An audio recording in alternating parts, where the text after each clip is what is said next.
우리 주님 살아계십니다. 그리고 역사하십니다. 오늘 함께 또 이 귀한 성회에 같이 또 자리를 함께 하시고 또 우리 인터넷으로 함께 참여하고 계시는 모든 분들에게 또 우리 살아계신 우리 주님께서 우리 각 개인을 만나주시는 기적의 밤이 될 것을 믿습니다. 할렐루야. 아멘. 아멘. 참 세상이 지금 흔들리고 또 사람들이 변하고 있습니다.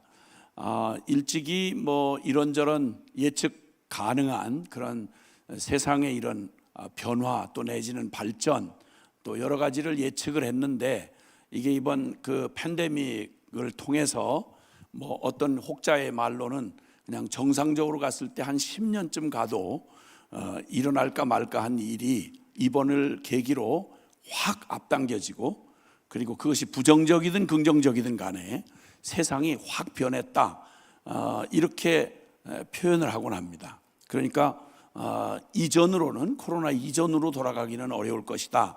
이게 대부분의 예측입니다.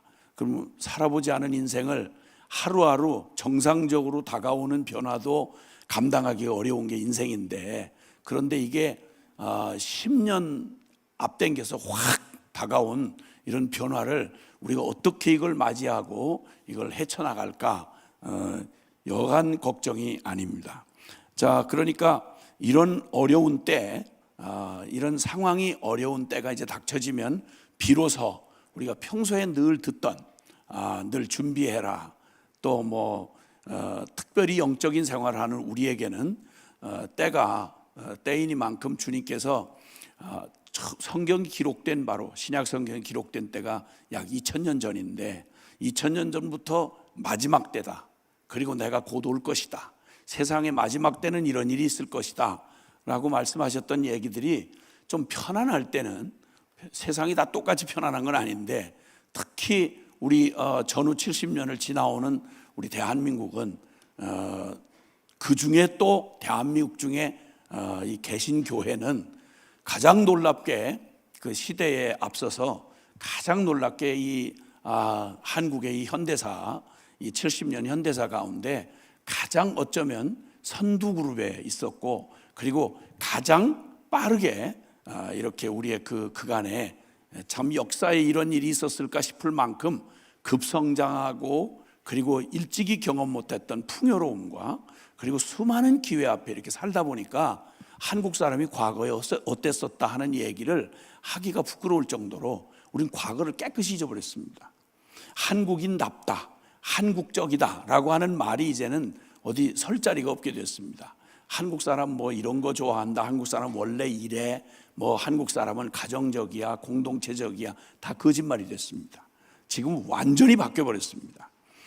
어느 때나 구세대 신세대의 차이는 늘 있게 마련이지만 요즘같이 한국 사회처럼 빠르게 급격하게 이렇게 변화를 경험한 예는 아마 일찍이 없을 것이고, 같은 시대를 사는 지금 전 세계를 이렇게 다녀봐도요, 이렇게 급격하게 사람들의 이런 가치관 또 그리고 생활의 어떤 문화, 이것도 이렇게 급작스럽게 바뀔 수가 거의 예를 찾아보기 쉽지 않을 만큼 굉장히 빠르게 변했습니다. 그러다가 덜컥 이 코로나 사태를 맞이한 것입니다. 이 코로나 사태는 단순한 유행병, 이런 전염병 이런 얘기로 오질 않고 이게 전 세계적인 팬데믹으로 오는 데다가 일찍이 초법적인 일들이 일어났습니다. 사람들의 생활을 특별히 난리가 아닌 다음 전쟁에 준하는 이런 상황이 아니라면 개인의 자유를 이런 식으로 막 갖다가 침범을 하고 권력으로 휘두르고 하는 짓은 정상적인 법치 국가에서는 있을 수가 없는 일입니다. 지금 뭐 별의별 일이, 방역이라는 이름 하나만 가지고도 모든 개인의 정보를 전부 국가가 이렇게 방송통신법이다, 뭐 개인 이런 정보보호법이다 해가지고 법적으로 전혀 불가능한 일이 방역이라는 이 초법적인 이 상황을 통해서 별 일이 다 일어나고 있습니다. 그 중에 가장 노골적으로 저기에 타겟이 됐던 게 바로 교회입니다. 이런 어려운 상황을 개인으로도 쉽지 않은데 교회는 일찍이 70년, 어떤 어려운 상황 속에서도 가까운 우리 70년 역사 속에 모든 자유민주주의의 아주 근간이 되는 이 개인의 자유, 특히나 그 중에서 신앙의 자유만큼은 절대 금기 영역입니다. 이걸 건들면 그 다음 자유는 말할 게 없는 겁니다. 그런데 이게 지금 이제 말 그대로 참 예기치 못하게 예배를 국가에서 드려라 말아라, 비대면으로 해라 대면으로 해라, 이거 말 자체가 모순입니다. 교회는 원래 그렇게 시작된 게 아니고요, 우리가 신앙 고백하는 한 우리가 무슨 연부를 하는 사람들도 아니고 정신통일하는 사람도 아니고 살아계신 하나님 앞에서 하나님을 섬기고 예배하는 거거든요. 사도행전 4장에 처음 초대교회가 생겼을 때 전체 전 권력이, 유대 권력이, 정치 종교 권력이 다 동원돼 가지고 사도들을 붙잡아다가 늑신 두들겨 패고, 너 예수에 관한 부활 십자가 있다우 소리하면, 다시 말해서 오늘날로 말하면 예배 모임 갖고 또 이런 소리 설교하고 있다우로 하면 죽여버려, 이러고 공권력 전체를 들고 엄포를 놓으면서 막 그냥 아주 완전히 막 그 서슬퍼렇게 이랬습니다. 그때 여러분 베드로와 요한이 대답한 말을 여러분 성경에서 읽으셨을 텐데, 이게 초대교회가 앞으로 2000년 역사를 걸어가야 할, 역사의 한복판에 걸어가야 할 교회가 어떤 존재인지를 아주 명확하게 선포한 구절이 사도행전 4장에 나오는데요, 그때 그 서슬퍼런 대제사장들과 정치 권력자들 앞에서 이렇게 말합니다.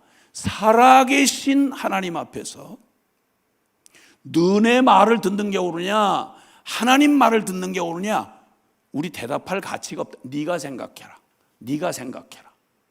우리는 보고 들은 말을 말하지 아니할 수 없다.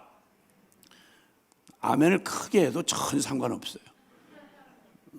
걱정하지 말고 아멘을 할 거면 확실하게 아멘을 하세요. 살아계신 하나님 앞에서 그분의 거룩한 지엄한 명령을 따라 우리가 그분을 예배하고 그분의 말씀에 순종하는 일을 그 누가 중간에 껴서 이래라 저래라 할 수가 없다 이 말입니다. 아멘이세요?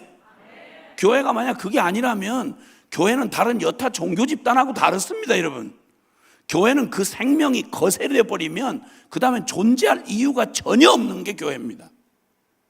교회는 생명을 걸고 뭐라고 해도 우리가 생각하는 그런 어떤 여타의 어떤 것으로도 살아계신 하나님과 그리고 그분의 지음을 받은 피조물인 우리가 하나님의 거룩한 명령 앞에서 그분을 높이고 경배하는 일을 중간에 낄 놈이 없습니다, 여러분. 그건 죽으려고 작정을 하고 지옥 가려고 발광을 하는 짓이지 그런 일은 있을 수가 없습니다, 여러분. 결코 있을 수가 없는 일입니다, 여러분. 혼돈이 없어야 합니다. 어쨌든 그러나 분명한 건 세상은 제 사명을 감당할 것입니다. 하나님을 모르는 사람들은 자기의 역할만큼 자기의 위치에서 자기의 사명을 감당할 겁니다. 감당하라고 하세요. 감당해야 됩니다. 또 월급 받으니까 다 감당해야 돼요. 자기의 일을 해야 돼요. 그럼 그들은 그들의 일을 할 것이고, 살아계신 하나님 앞에 예배할 예배자라면, 다른 사람이 아니고 구경꾼이 아니고 예배자라면, 그러면 우리는 예배해야 할 예배를 할 뿐입니다. 아멘. 이 일이 있고 나서 계속해서 그때로부터 말세라고 말씀하신 그 말세가 지금 하나님의 은혜의 때에 의하여 지금까지 2000년 세월이 흐르는 동안 전 지구촌 모든 민족 모든 나라에서 복음은 항상 동일한 반응을 받았고, 동일한 대적을 당했고, 동일한 대가를 지불하면서 동일한 하나님의 기적과 역사로 그 복음이 닿는 곳마다 잃었던 생명들이 다시 찾은 바 되고, 죽었던 생명들이 살아나며 하나님과 원수되었던 인생들이 하나님의 거룩한 자녀가 되는 기적이 그날로부터 천하의 모든 역사가 다 들끓듯이 죽끓듯이 덤벼들어도 주님의 역사는 전혀 지장 없이 지금까지 도도하게 그 복음의 물줄기가 흘러서 지구촌 반대편 예루살렘을 기준으로 생각하면 지구촌 반대편 끄트머리에 역사에 가장 강팍하고 복음을 받아들이지 않던 바로 저와 여러분이 아주 예수 안 믿기로 예방주사 맞은 것 같은 아주 이 조선 민족이 아주 진짜 천하의 이슬람 정도는 잽도 안 됩니다, 여러분. 복음이 이 조선 땅에 들어올 때는요, 이슬람 정도는 잽도 안 됩니다. 아시지만 최초로 알려진 토마스 선교사는 여러분 요즘 ISIS가 참수시킨다는 얘기 뉴스 보고 겁에 잔뜩 질렸지 않습니까? 우리나라는 아야 여기 좀 양아진을 가면 그걸 이름을 절두산이라고 그럽니다. 목을 쳐서 강물에다가 내 던지기 좋게 거기 벼랑끝 양아진 벼랑끝 합정역 바로 위에 거기서 그걸 절두산이라 그래요. 얼마나 많은 예수 믿는 사람 목을 쳤으면 끝까지 안 받아들인 민족입니다. 불과 복음 받아들인 지가 이제 복음 전해진 때를 기준으로 해도 140여 년밖에 안 됐습니다. 우리가 원래부터 이렇게 잘 믿는 사람들이 아니었어요. 이렇게 복음은 그 큰 저항을 뚫고 주님께서 그 말할 수 없는 인간이 할 수 있는 모든 걸 다 동원해서 복음에 저항했지만 하나님은 그 모든 저항을 이기시고 우리의 반역을 이기시는 하나님의 긍휼과 사랑이 복음을 끝내 여기까지 도착해서 저와 여러분이 오늘 역사의 생생한 증인이 되어 여기 앉아 있는 것입니다. 천하의 기적 중에 다른 기적이 아니라 여러분 같은 사람이 언제부터 그렇게 시치미를 딱 떼고 하나님을 잘 믿는 사람처럼 이렇게 먼저부터 나왔던 것처럼 이렇게 예배를 다소곳이 예배를 드린다. 이건 기적 중에 최대 기적입니다. 아멘을 그 정도 하면 그 염치가 있는 대답입니까? 그러면 여러분 다시 생각해 보세요. 다른 기적이 아니라 여러분이 예수 믿을 사람이 아니었어요 원래. 그런데 이렇게 원래부터 잘 믿는 사람처럼 아주 심의를 딱 띄고 그렇게 은혜 받은 지가 그렇게 오래되지 않았다는 걸 내가 알고 있는데 그런데 이렇게 처음부터 믿은 것처럼 이렇게 심을 딱 띄고 아니요, 여러분 원래부터 믿기는 불가능했던 사람들이에요. 근데 하나님께서 여러분의 삶을 설명할 수 없는 하나님의 은혜가 임하여서 아멘, 하나님의 은혜가 임해서 여러분이 어떻게 이 보이지 않는 하나님을 아버지라고 부르고 어떻게 예수님을 사랑한다고 말하고 어떻게 십자가를 자랑하는 성도가 됐냔 말이에요. 이건 설명 불가능한 겁니다, 여러분. 이건 오직 주님이 하신 겁니다. 아멘, 아멘. 그래서 어쨌든 이 주님이시라면 우리가 지금 놀래서 막 우리 시대에 처음 만난 일처럼 이러지만 아니요. 우리 1900년도 초만 해도 전 세계 거덜날 뻔한 여러분 스페인 독감으로 이 팬데믹보다 훨씬 끔찍한 전쟁을 치르지 못할 세계 대전을 멈춰야 할 만큼 그렇게 어마어마한 무서운 그 바이러스에 의해서 거덜날 뻔했어요. 중세의 세계 인구의 3분의 1이 죽어나갈 만큼 3분의 1이 죽어나갈 만큼 페스트라는 병이 또 세계로 유럽과 저 유럽을 확 쓸어가지고 그 인구를 3분의 1이나 줄였던 때가 있었어요. 그러니까 새로운 일이 하나도 없어요. 해 아래 새 것이 없고요. 오늘 우리가 맞이한 거 이거 다 주님 안에서는 다 해 아래 새 것이 없고 그때 있었던 거 지금 다시 있을 뿐이에요. 근데 우리 인생에 짧은 인생이라서 우리가 당하는 일은 내가 처음 맞이하는 것처럼 이렇게 호들갑을 떨어 그렇지 원래 다 해 아래 다 있고 있는 게 다 전에 있다가 지금도 다시 있고 지금 있던 게 나중에도 있는 거예요. 그러니까 너무 놀라지 마시고 여러분이 예수 믿게 된 기적보다 더 놀랄 일은 없어요. 아멘, 아멘. 걱정할 일도 그렇고 사실은 어쨌든 굉장히 제 마음이 지금 기쁩니다. 왜냐하면 여러분을 뵙는 것만 해도 그냥 평소에 늘 볼 수 있을 때는 짜증나고 저를 보고 싶지도 않은데 근데 이렇게 이 어려운 때에 이 어려운 때 어떻게 이렇게 이쁘게 이렇게 은혜 받겠다고 이렇게 나오셔서 이렇게 하나님 앞에 다소곳이 계신 걸 보니까 너무 이뻐 보이는 거예요. 이게 주님이 얼마나 기쁘시겠어요, 그렇죠? 와, 정말. 그래서 우리 서로 좀 뭘 가까이 하진 마시고요. 서로 떨어진 채로 방역 지침을 잘 지키시면서 서로 쳐다보면서 정말 잘 오셨습니다. 이렇게 서로 좀 인사 좀 해서요. 네. 정말 잘 오셨습니다. 네. 자, 오늘 그렇게 주님이 이 마지막 때를 살면서 예나 지금이나 변함없는 이 혼돈스럽고 어지러운 때를 사는 우리에게 아주 중요한 말씀 하나 해주시는 걸 우리가 좀 듣고자 합니다. 그건 주님이 마태복음 24장에 보면 마지막 때에 대한 예언을, 주님이 말세에 대한 예언을 하시는 중에 말세 지말, 즉 말세 중에도 정말 끝에 해당하는 우리 말세 지말을 지금 우리가 살고 있는데, 이때 마지막 때가 되면 앞으로 점점 좋아질 거다. 이게 이제 진화론자들이 얘기하는 거고 인간들이 말하는 유토피아론입니다. 그래서 우리 인간이 문명 이렇게 개화가 되고 문명적으로 지성이 이렇게 개발이 되면 그럼 좋은 세계를 만들어서 멋있는 세계를 만들 것이다. 새빨간 거짓말이에요. 역사는 반복되고 진전돼 가는 것처럼 보이지만 아니요. 인간이 조금만 문명으로 발전하고 나면 우리가 벌써 보고 있잖아요. 인간의 이 본색이 바뀌지 않는 한, 이 죄인의 죄성을 바꾸지 않는 한 인간은 잘난 그 문명을 가지고 서로 물리고 먹고 먹히고 이 생존 경쟁의 이 무서운 소용돌이에서 점점 고통스러운 때를 향하여 가고 있습니다. 마지막 때가 디모데후서 3장에도 말씀한 것처럼 말세에 고통하는 때가 이를 것이다 이렇게 말씀했어요. 지금 우리가 그런 지금 지경에 지금 들어섰습니다. 핵폭탄 만들어 놓은 것만 해도 따로 더 안 만들어도 지금 지구촌을 몇십 번을 바글바글 태우고도 남을 만큼 만들어진 핵폭탄만 그렇습니다. 그걸 경쟁해서 서로 지금 만들고 북한은 그거 더 못 만들어서 난리도 아닙니다. 자, 이렇게 해서 이 말세 지말을 당했을 때 여러 가지 천재지변부터 시작해서 전쟁과 그리고 인간들의 이 죄성이 만들어내는 수많은 비극적인 역사의 비극적인 일들을 주님이 다 예견하시고 성경이 다 예언하셨거든요. 그걸 역사 중에 계속 반복해서 보여줬습니다.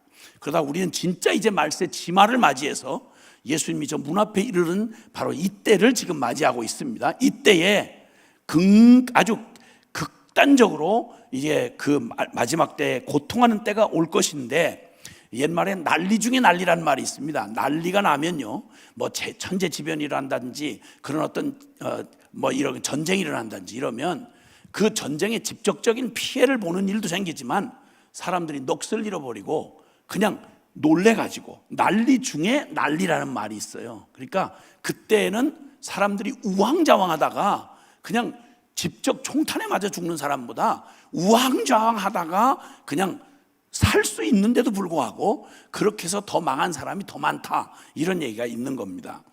이 말세 지말에 나타날 특성 중에 이 어려움을 당하는 바로 그때에 일어날 증세 중에 뭐가 있는가 하니, 마태복음 24장 23절에서 28절에 보면 그때 어떤 일들이 일어나면 적그리스도들이 일어납니다. 거짓 선생들이 일어납니다. 그러니까 제일 중요한 때, 세상이 흔들리고 사람들 변하고 우왕좌왕하고 어떻게 해야 될지를 모르고 방황할 때, 그때 제일 노리고 장사를 하는 친구들이 있는데, 그게 바로 뭐냐면 세상의 등대 역할을 해야 할, 흔들리는 세상 속에 마지막 구원의 희망을 줄 수 있는 게 사실은 교회입니다. 모든 인간들의 가능성이 끝났다고 할 때, 그때 드디어 하나님의 구원의 손길을 보여줄 수 있는, 말하자면 역사 속에 보여줬잖아요. 노아 홍수 심판 때 방주가 거기 존재하듯이 하나님은 이 세상 한복판에 세상의 빛이요 소금으로 등대처럼 세워두신 게 교회입니다. 네, 놀랍게도 난리 중에 진짜 난리는 뭐냐면 그 난리 속에 구원의 등대 역할을 해야 되는 교회가 타락을 한다는 것입니다.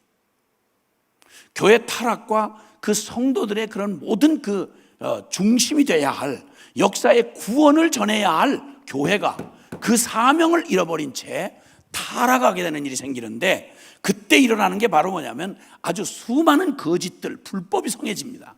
그래서 거짓 정보들, 막 겁을 주고 두려움을 주고, 그리고 아니면 또 거짓된 희망을 주는 가짜 뉴스들, 이게 엄청나게 판을 치기 시작합니다. 이게 마지막 때에 일어날 일들입니다. 사람이 불안해지면요, 상황이 불안해지고 느낌이 이상해지면 자꾸만 헛된 희망이라도 붙들려고 자꾸 귀를 쫑긋해가지고 뭘 들으려고 합니다. 이때야말로 거짓 정보를 팔아먹는 사람들의 기가 막힌 아주 시즌입니다. 시즌. 그러니까 거짓 정보들을 흘려내는 자들이 많아지고요, 가짜가 요즘엔 더군다나 전 세계가 인터넷망으로 하나가 되다 보니까 인터넷상에 있는 그 쓰레기 같은 수다한 그 거짓된 정보들이 도대체 뭐가 진짜인지를 알 수가 없어요. 너무 그럴듯하게, 너무 아주 그냥 생생하고 막 이제 기술들이 드러나가지고 분별할 능력이 없습니다. 그 전부 손에 핸드폰을 들고 매일 하루 종일 싫어도 봐야 되고, 너무 선정적이고 자극적인 주제들이 이게 무슨 말인가 싶어서 가보면 완전히 사기치고 거짓말하고 그냥 뭐 여러 가지 증거를 댄다고 하면서 가짜들을 만들어내는데 도대체 뭐가 진짜인지 진짜도 못 믿겠는 거예요. 하도 가짜 속에 섞여 있기 때문에. 거기다가 더 무서운 건 거짓 선지자들입니다. 즉 말하자면 교회 안에 하나님의 진리를 왜곡시키고, 그리고 사람들이, 이 죄인들이 꼭 듣고 싶어하는 말, 그런 말들을 기가 막히게 거짓부렁을 하고 성경을 이용하고 하나님의 이름을 이용해서, 쉽게 말하면 종교 사기꾼들이 득세를 하는 겁니다. 그럴듯한 기독교계에 있는 뭐 이런저런 명분과 이름을 가지고 하나님 이름과 성경을 이용하면 사람들이 일단은 신뢰를 하거든요.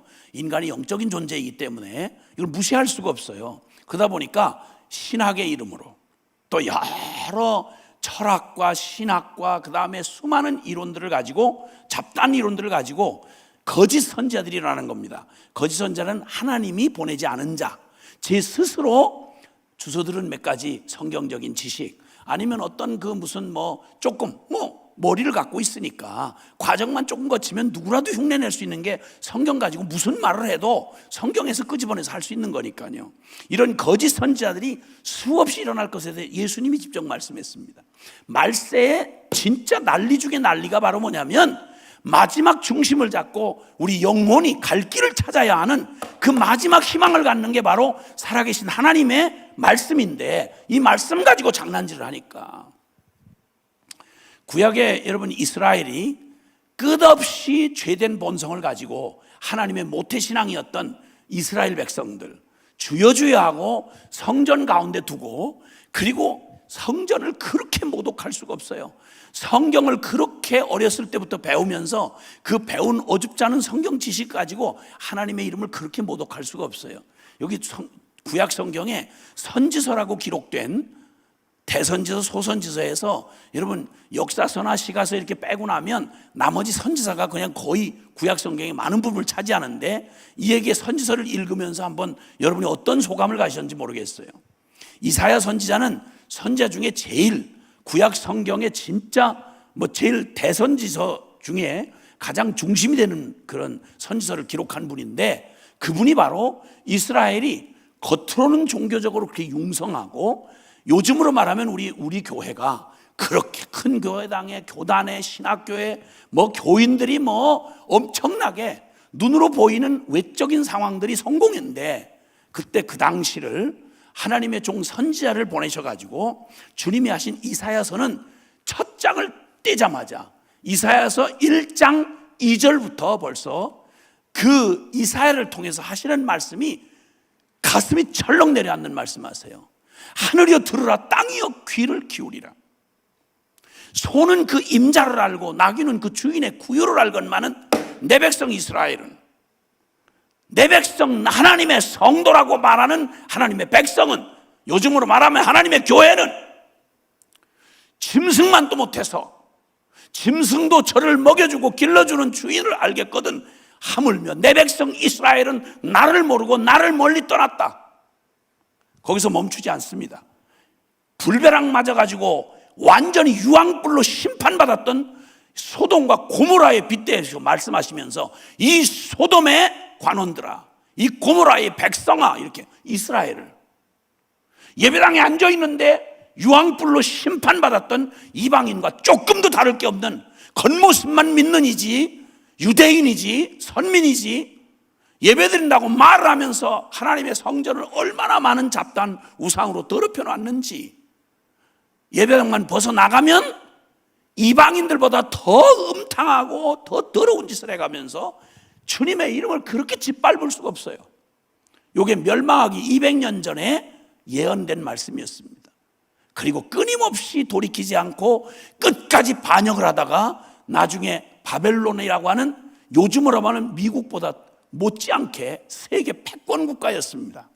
바벨론은 제국이 갑자기 일어나기를 시작하더니 신흥 바벨론이 주변 나라를 완전히 풀 뜯어 먹듯이 다 집어삼키고 끝내는, 하나님 앞에 끝까지 반역하는 이스라엘과 예루살렘을 포위하고 이걸 갖다 집어삼키려고 하는 거예요. 하나님의 경고였죠. 돌이키라고, 하나님께로 돌아오라고, 너희가 악을 뿌리면 심판을 거두지 않겠느냐고, 불을 밟으면 발이 되질 않겠느냐고, 죄악을 버리라, 하나님께로 돌아오라 아무리 외쳐도 끝까지 발악을 하고 끝끝내 바벨론 포로로 끌려가서 완전히 이스라엘 이름이 지구상에 사라지고, 그리고 예루살렘 성전이 초토화되기까지 그렇게 주님이 경고하시는데, 여러분 그 마지막 선지자였던 눈물의 선지자라고 말하는 예레미야가 바벨론 포로 직전에 포로로 끌려가고 있는 1차, 2차, 3차 포로가 진행되는 중에도 정말 눈이 눈물에 상할 만큼 아버지의 마음으로, 하나님의 마음으로 그들을 망할 길에서 돌이키려고 그렇게 애를 썼습니다. 끝까지 듣지 않습니다. 여러분 그 지겹도록 반역하는 얘기가 구약 성경 이렇게 두껍게 기록이 되어 있어요. 성경 읽어보고 계시죠? 읽어보고 계시죠? 역사에 실제 있었던 얘기입니다. 그때 말입니다, 예레미야가 23년을 눈물로 예레미야서를 읽어보세요. 눈이 눈물에 상할 만큼 그렇게 간절하고 애통하며 그들의 미친 길을, 저주받을 길로, 지옥불로 기어들어가는 주여 주여 하는 이스라엘 백성들, 아브라함 자식들을 돌이키려고 23년을 외치는데 한 놈도 돌아오질 않아요. 단 한 놈도. 어떻게 이럴 수가 있죠? 그때 여러분 예레미야가 그렇게 피눈물로 주의 말씀을 전할 때 제일 장사가 제일 잘된 놈들이 누군지 아세요? 하나님 이름 팔아먹는 거짓 선지자들이었습니다. 바벨론 안 끌려간다는 거예요. 우린 괜찮다는 거예요. 예물만 많이 바치라는 거예요. 하나님이 우리를 사랑하시는데 그럴 리가 없다는 거예요. 죄는 지으면서도 저 매는 맞기 싫어하는 그 죄인들의 심성을 기가 막히게 이용하고 저들도 죄를 지으면서 하나님의 이름을 팔아먹는 거짓 선지자들, 이 가짜 하나님의 그 겁대가리 없이 하나님과 하나님의 말씀을 도용해서 영혼들을 지옥에 몰아넣는 이 가짜 싸구려 인간들, 이런 인간들이 말세가 되면 하나님의 이름을 가장 거들먹거리면서 영혼들에게 회개할 기회도 뺏어버리고 돌이켜 구원 얻을 기회를 빼앗아가는 이 종교 사기꾼들이 가장 무서운 저주 중에 저주가 될 거라고 주님이 마지막 때를 예언하시면서 말씀하셨어요. 이단 사입이 까놓고 이단 사입이는 그렇다 치고 정식으로 예배당 안에 있어서 자격 가지고 있다는 사람들이 요즘에 유튜브 안에도 가만히 보면 하나님 한 번도 만나본 적이 없는 친구가 직함 떡 걸고 신학 지식을 거들먹거리면서 하나님 없는 소리를 그렇게 멋있는 말로 그 얘기를 듣고 싶어하는 죄인들, 회개하지 않고 두려움, 저 하고 싶은 짓 다 하면서 천당은 가고 싶어하는 이 기가 막힌 이 영혼이 병든 악성 종양 같은 이런 영혼의 병을 가진 죄인들이 듣고 싶어하는 얘기를 얼마나 많이 지금 유튜브에 떠들고 있는지 몰라요. 다 제가 원하는 곳을 찾아가게 돼 있어요. 원하는 곳. 여러분 무슨 얘기에 그렇게 마음을 기울이고 계시는지 모르겠는데 주의하셔야 돼요. 먹잇감 놓았다고 그거 주워 먹고 가다가 스스로 도살장으로 기어들어가는 돼지처럼, 소처럼 큰일 나는 겁니다. 여러분 마지막 때의 무서운 저주가 바로 그런 거짓 선지자들이다 라고 주님 말씀하셨어요. 그리고 거짓 선지자를 넘어서 가짜 그리스도가 나타난다고 말합니다. 적 그리스도가 여기 있다, 그리스도가 여기 있다, 저기 있다. 여러분 그리스도라는 말은 구원자라는 의미를 갖고 있는 건 아시잖아요. 구원자라고 하는 거. 지금 이 답답하고 안타까운 때 우리가 막 필요로 하는 그 가려운 데를 긁어주고 그 무슨 일에 막 갔다가 뭔가 해결할 것처럼 나서는 사람들을 보면 하나님 앞에 내 관계를 정리하는 게 제일 문제인데, 하나님 앞에 내가 회개하고 하나님이 기뻐하실 일로 돌아서는 게 우리에게 살 길인데, 여러분 우리 문제만 자꾸 치우려고 그 문제 치워주는 영웅을 찾는 거예요. 내 문제 필요 채워주는, 내 욕심 채워줄 그런 멋진 영웅들, 그런 스타들을 자꾸 기대하는 거예요. 여러분 천하 없는 짓을 해도 하나님 돌아오려거든 여호와께로 돌아오라. 아멘. 예레미야서 4장은 말합니다. 너희가 돌아오려면, 급하고 안타까우니까 기도하자, 회개하자, 돌아가자 이렇게 얘기하는데 어디로? 뭐가 돌아가는 거예요? 여호와께로 돌아가야 되는 거예요. 아멘. 그런데 이러한 궁지에 몰린 인생들에게 적그리스도가 나타난다. 아예 예수님을 까놓고 대적을 하면서 내가 그리스도다 이렇게 말하는 저 간이 부어버린 저 자칭 메시아라고 하는, 기독교의 이름을 가지고 자칭 메시아라고 하는 이 겁대가리 없는 현역으로 뛰는 놈만 지금 28놈이래요. 한국에만. 거기에 어떻게 그런 말을 따라서 거기에 다 가서. 그러니까 인간은 참 재밌어요.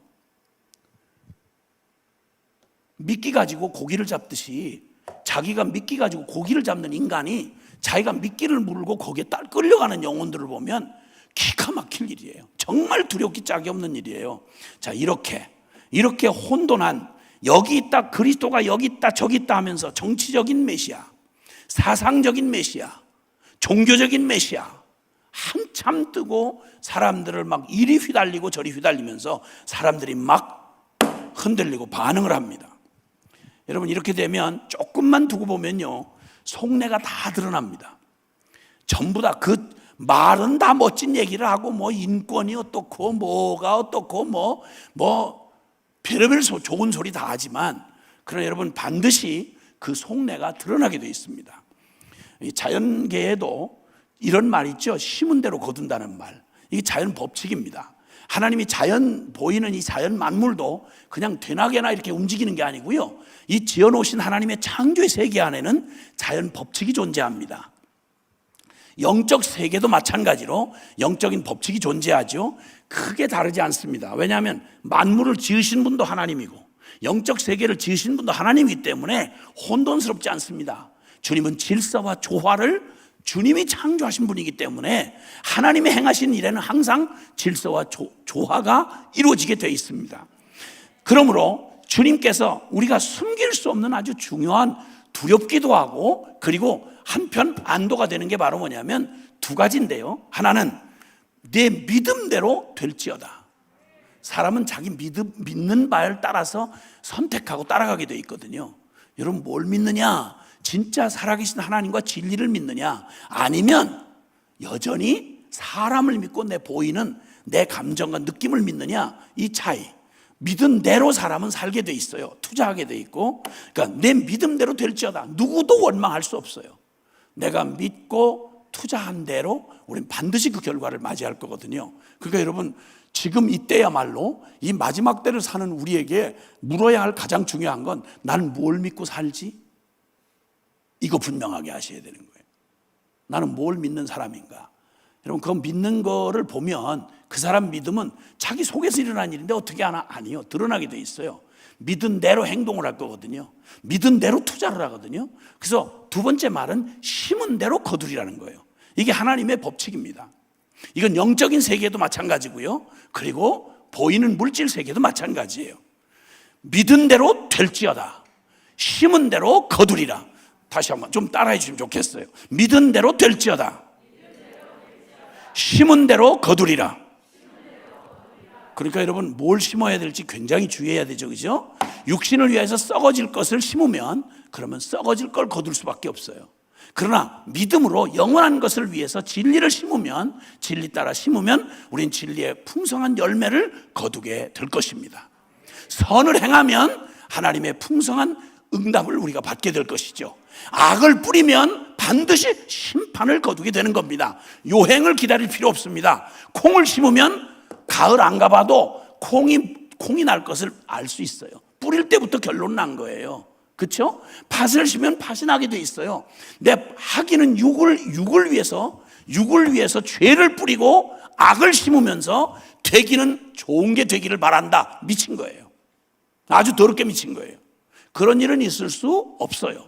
그러니까 아주 중요한 거죠. 이럴 때 세상은 흔들리고 사람은 변하고, 그리고 하나님이 정한 법칙은 분명해서 믿은 대로 되고 심은 대로 거두는 게 사실이라고 하면, 이때 이 혼돈과 위기의 때 내일을 예측할 수가 없고, 거짓 정보가 그냥 난무를 하고 뭐가 옳은지를 알 수가 없고, 그리고 거짓 선지자들이 우리를 뒤흔들어서 우리의 갈 길을 자꾸 방해하고 혼돈케 하는 바로 이때, 혼돈과 위기의 이 말세 치마를 사는 우리에게는 다른 무엇이 필요한 게 아니라 아주 분명하고도 영원한 진리를 우리가 굳게 잡아야 되는 게 필요한 것입니다. 할렐루야. 여러분, 폭풍 치는 밤바다에서는, 그리고 밤바다에서 파도와 그 어둠 속에 생명을 걸고 싸우는 배에게는 저 해변가에 화려한 네온 사인이 필요한 게 아니라 단순 명확하고 강력한, 단순하지만 강력한 등대불이 필요한 것입니다. 화려한 네온 사인이 필요한 게 아니고요, 갈 길을 잃고 방황하는 죄인 영혼들과 죄의 폭풍에 휘말린 세상에는 어둠을 삼키고도 남는 분명하고 강력한 복음의 빛이 필요합니다.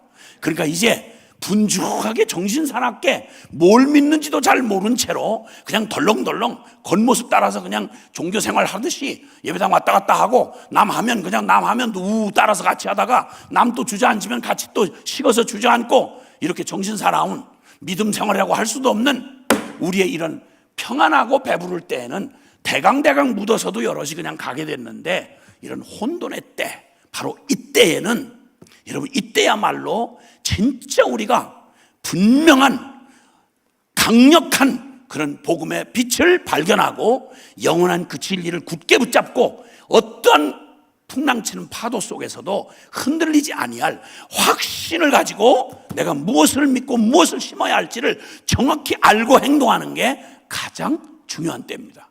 지금이야말로 깨어 정신을 차리고 이제는 분명하고 확실한 것, 내가 가는 이 길 분명히 맞는 길인가? 내가 서 있는 이곳 정말 안전한가? 내가 붙들고 믿는 이것 정말 믿을 만한 건가? 이거를 진짜 목숨 걸고 물어야 합니다. 자칫하면 그냥 이 세월의 파도에, 이 말세에, 이 격동하는 이 모든 거짓에 함께 휘말려가서 도매금으로 망하는 것입니다. 그러므로 이제 정신 차리고 우리 각자 한 사람 한 사람이 주님 앞에 영원히 흔들리지 아니할 분명하고 영원한 진리를 굳게 잡고 믿어야 합니다. 할렐루야. 오늘 여기 주님께서 요한계시록은 잘 아시다시피 예수님이 십자가에 죽으시고 예루살렘이 예수님의 예언대로 멸망한 게 주후 70년이었습니다. 로마에 의해서 완전히 지구상에서 이스라엘이라는 이름이 사라져 버렸어요. 예루살렘 흔적도 없이 초토화됐습니다. 그리고 1900년이 흐르는 동안 지구촌에 유대인, 이스라엘, 구약 성경에만 남아있었지 실제로 그 사람들이 존재한다, 이건 그들의 존재가 이스라엘로 존재할 수가 없었습니다.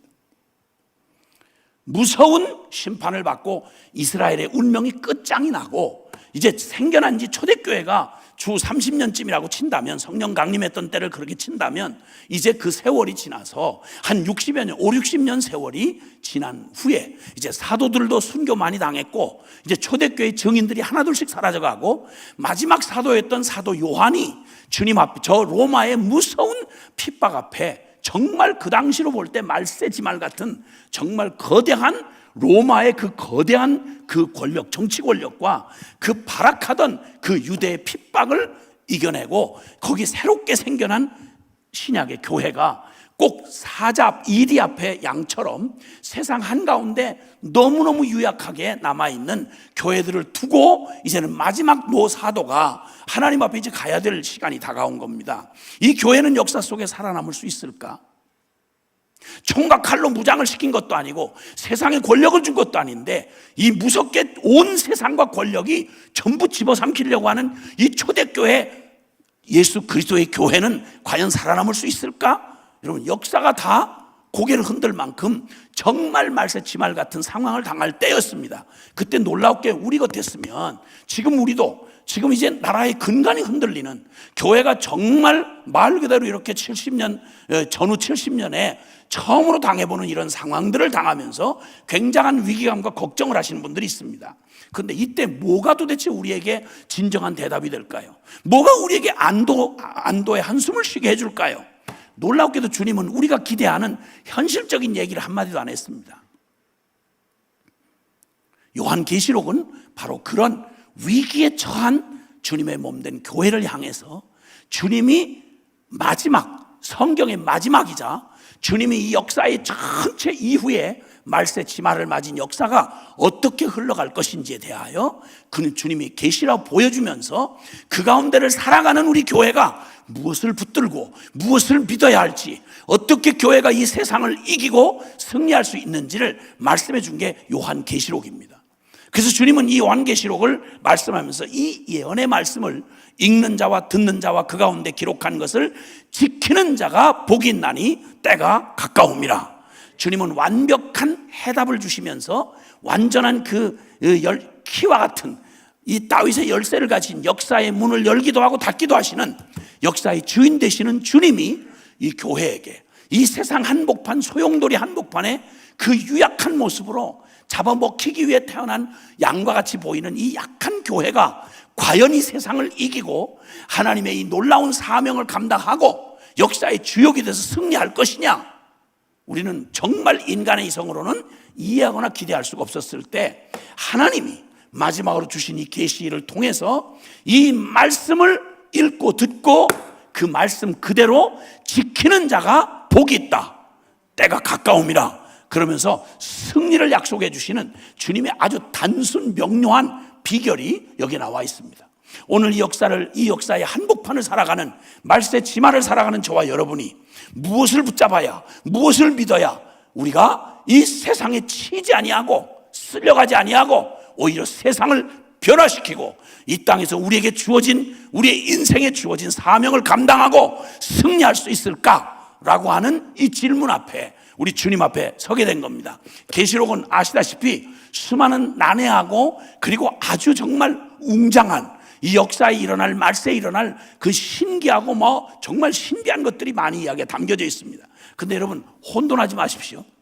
주님은 이 요한계시록을 주시면서 우리에게 신기한 어떤 판타스틱 같은 그런 어떤 무슨 환상적이고 이런 마술적인 어떤 이야기책이 아닙니다. 하나님은 그런 거에 관심을 뺏기라고 주신 게 아니라 주님은 아예 결론처럼 우리가 읽은 이 말씀이 사실은 요한계시록을 주시는 주님의 모든 말씀의 결론이자 핵심이 여기다 담겨져 있습니다. 오늘 읽어주신 본문 가운데 1장 1절에서부터 8절까지의 말씀이죠. 자, 그 말씀이 이때에 우리에게 주시는 아주 분명하고 영원한 진리, 우리가 붙들어야 될 이 사람 저 사람 여론이 어떻고 어떤 권위를 가지고 있고 수많은 얘기에 혼돈될 필요가 없습니다. 여러분 모든 것 중에 최고의 권위, 그것은 바로 1절에 말하는 대로 예수 그리스도의 계시라.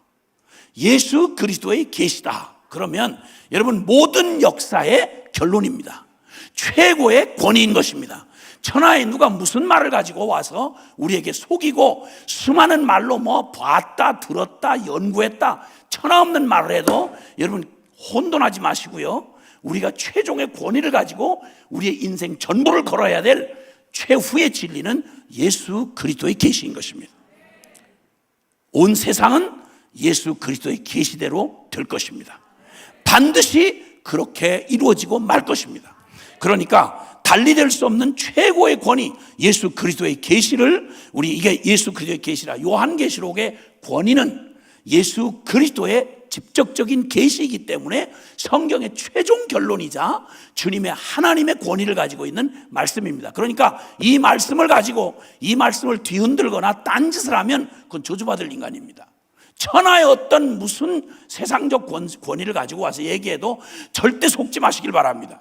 예수 그리스도의 계시인 것입니다.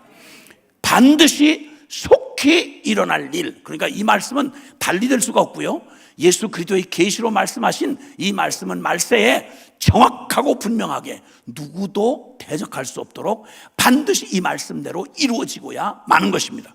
그것도 속히 일어나는 것입니다. 자, 그러면 예수 그리스도의 계시를 정말 예수 그리스도의 계시인지를 바르게 아는 몇 가지 원칙이 있습니다. 여기 그 2절에 보면 요한은 하나님의 말씀과 예수 그리스도의 증거, 곧 자기가 본 것을 다 증언하였느니라 라고 말씀합니다. 자, 예수님의 계시를 최종의 결론이고 그게 핵심이라는 사실로 우리가 믿기로 결정을 했다면, 그럼 도대체 해석하는 사람마다 다 다른데 이걸 어떻게, 무슨 기준으로 우리가 모두가 다, 아니 신학자라고 해서 이걸 다 아는 것도 아니고, 신학자도 하는 사람마다 말이 다르니까 성경을 같이 성경 좋다 이렇게 말해놓고도 성경에 대한 해석이 다 다릅니다.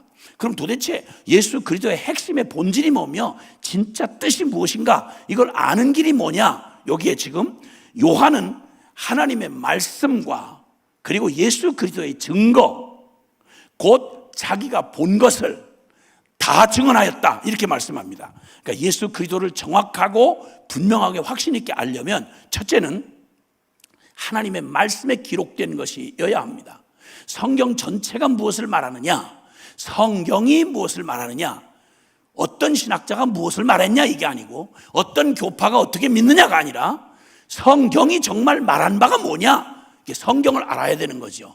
여러분이 마지막 때를 살아갈 때 저와 여러분이 정말 우리가 온 마음을 기울여서 놓치지 말아야 될 게 있다면, 이제는 모든 관심을 좀 정리를 하시고요, 지금까지는 게을렀다 하더라도 여러분 속지 않으려면 세상 인생 실컷 살아놓고 사기꾼한테 속아서 내 인생 넘기면 안 되잖아요. 그러니까 이건 더군다나 영원한 운명이 달린 문제입니다. 그러니까 속지 않으려면 일단 어쨌든 여러분이 성경을 아셔야 합니다. 성경을 많이 읽으셔야 된다는 얘기예요. 글을 잘 모르고 빨리 못 읽어도 요즘은 다 준비가 돼 있어요. 다 듣도록 다 녹음 다 해놔가지고 돈 안 주고도 얼마든지 여러분 가지고 있는 핸드폰에서 다 받아가지고 들을 수 있어요. 그러니까 핑계를 댈 수가 없어요. 그래서 여기도 뭐라고 말씀하는 거 아니, 이 예언의 말씀을 나는 못 읽는데요. 아니, 그러면 듣는 자 얘기하셨어요. 듣고 읽고, 그래서 읽는 자와 듣는 자와 그 가운데 기록한 것을 지키는 자가 복이 있다라고 말씀하셨어요. 그래서 하나님의 말씀이 정말 맞는 건가, 예수 그리스도의 계시라고 말할 때 하나님의 성경이 말하고 있는가라고 하는 것입니다. 베드로전서 1장 23절로 25절에 보면 거기 이렇게 말씀합니다. 너희의 거듭난 것이 썩어질 씨로 된 것이 아니요 살아있고 항상 있는 하나님의 말씀으로 말미암았느니라. 여러분, 우리 영원한 운명을 지옥에서 천국으로 바꿔놓는 우리 개인에게 가장 중요한 문제가 우리가 거듭나고 구원받는 거잖아요. 이 모든 구원받은 것이 썩어질 인간의 지식이나 세상의 이론이 아니라, 다른 체험이 아니라 하나님의 말씀으로 말미암았다. 그 말씀은 살아있고 항상 있는 말씀이다. 그리고 24절에 사람은 풀과 같고 그 영광은 풀의 꽃과 같아서 풀은 마르고 꽃은 시들어도 주의 말씀은 세세토록 있도다 하였으니 너에게 전한 복음이 바로 이 영원한 말씀이다. 이렇게 말씀합니다. 그러니까 주님이 예수 그리스도의 계시임을 우리가 알려면 첫째는 하나님의 말씀이 그러한가, 그렇게 말하는가, 하나님의 말씀의 권위를 철저히 확신하셔야 됩니다. 요한일서 2장 17절도 이 세상도 지나가고 이 세상도 정욕도 반드시 지나가되 하나님의 뜻을 행하는 이는 영원히 거하느니라. 그러니까 하나님의 말씀보다 영원한 건 없어요. 하나님 말씀만이 영원해요. 한때에 한 시대에 인기 있고 막 이론이 있고 막 세미나를 하고 굉장한 유행을 타는 방법이 있다고 해도 여러분 거기에 너무 휘달리지 마세요. 언제든 정신 차리고 이게 과연 얼마나 논리적이냐, 얼마나 많은 사람에게 유행이고 인기 있느냐, 이런 말에 현혹되지 마시고 하나님의 말씀이 정말 말한 건가, 이것을 주목해야 된단 말이죠. 두 번째, 예수 그리스도의 증거라고 말합니다. 여러분, 하나님의 말씀이라고 성경을 갖다가 이단도 전부 성경을 인용합니다. 그러니까 하나님의 말씀을 사탄도 사용하거든요.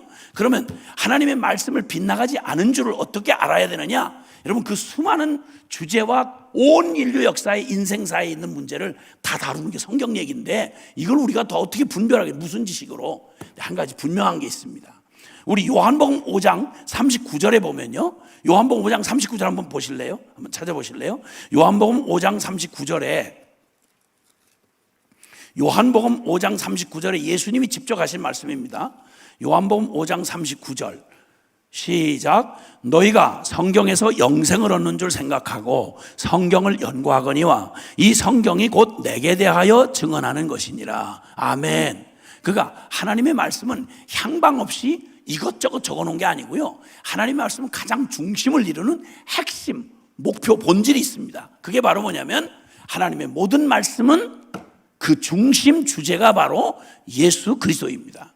그러니까 하나님의 말씀이 결론이 수많은 이론으로 출발했어도, 어떤 주제로 출발해도 그 모든 주제가 결론으로 가서 딱 닿는 데가 어디냐면 예수 그리스도여야 합니다.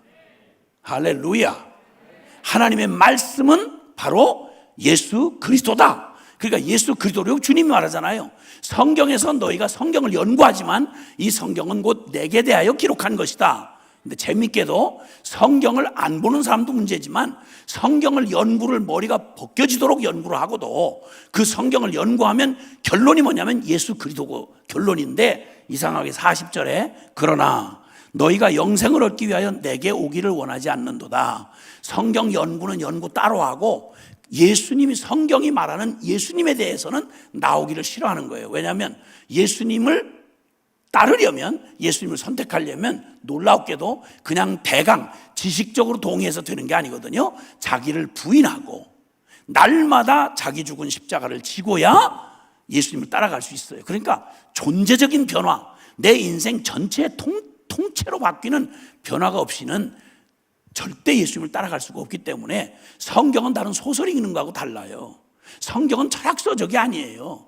성경은 진리이기 때문에 이 말씀을 듣고, 아, 말씀 좋다, 그런데 살기는 따로 산다, 있을 수가 없는 얘기예요. 그러니까 사람들이 성경 공부를 하면서도 예수 그리스도에게는 나오기를 원치 않는다. 그러니까 안 변하는 거예요.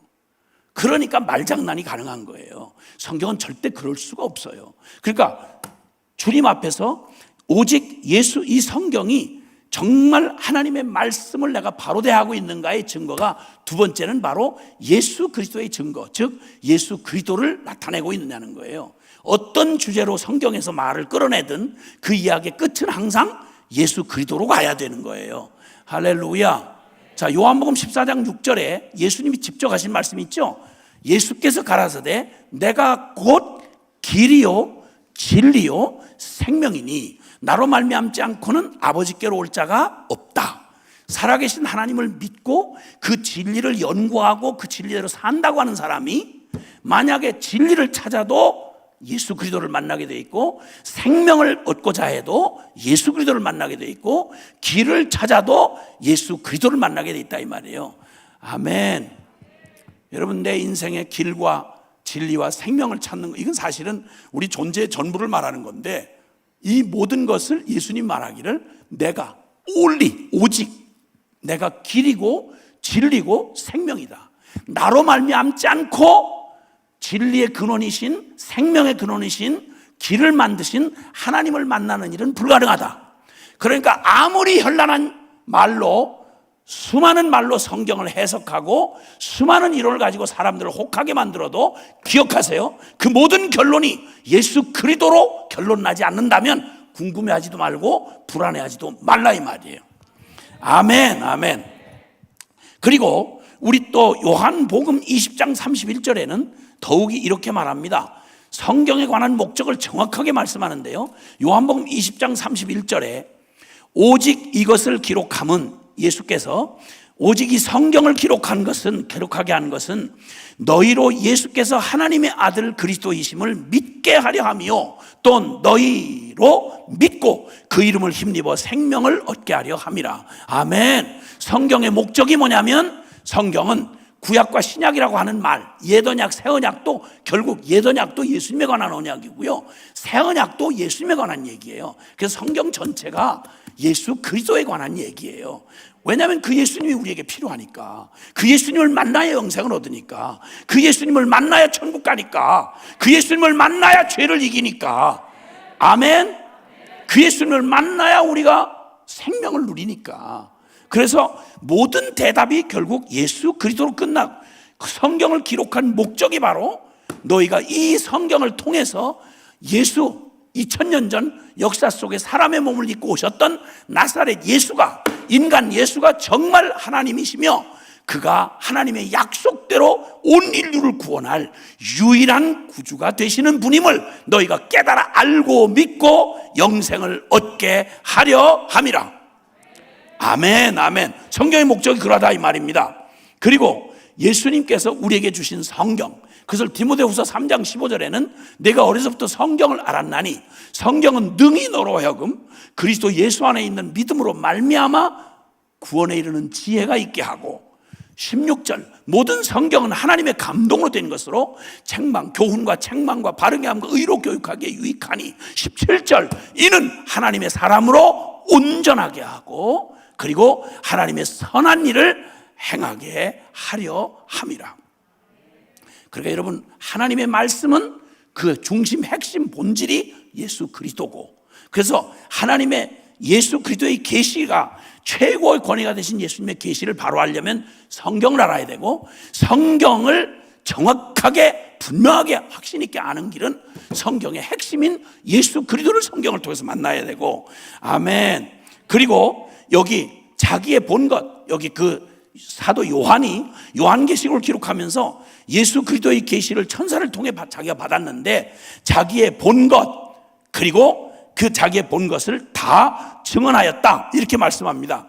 여기 여러분, 이 증인을 통해서 증거해 준 말씀, 사도행전 1장 8절은 너희가 오직 성령이 너희에게 임하시면 너희가 권능을 받고 예루살렘과 온 유다와 사마리아 땅끝까지 이르러 내 증인이 되리라. 성령이 오셔서 이제 하나님의 말씀을 그대로 이루신 예수 그리스도가 그 증거를 그냥 이론적으로 설득당하는 게 아니라 성령이 내 영 안에 오셔서 성령이 내 안에 임하시면 누구의 증인이 되는 거 아니? 예수 그리스도의 증인이 된다 이 말입니다.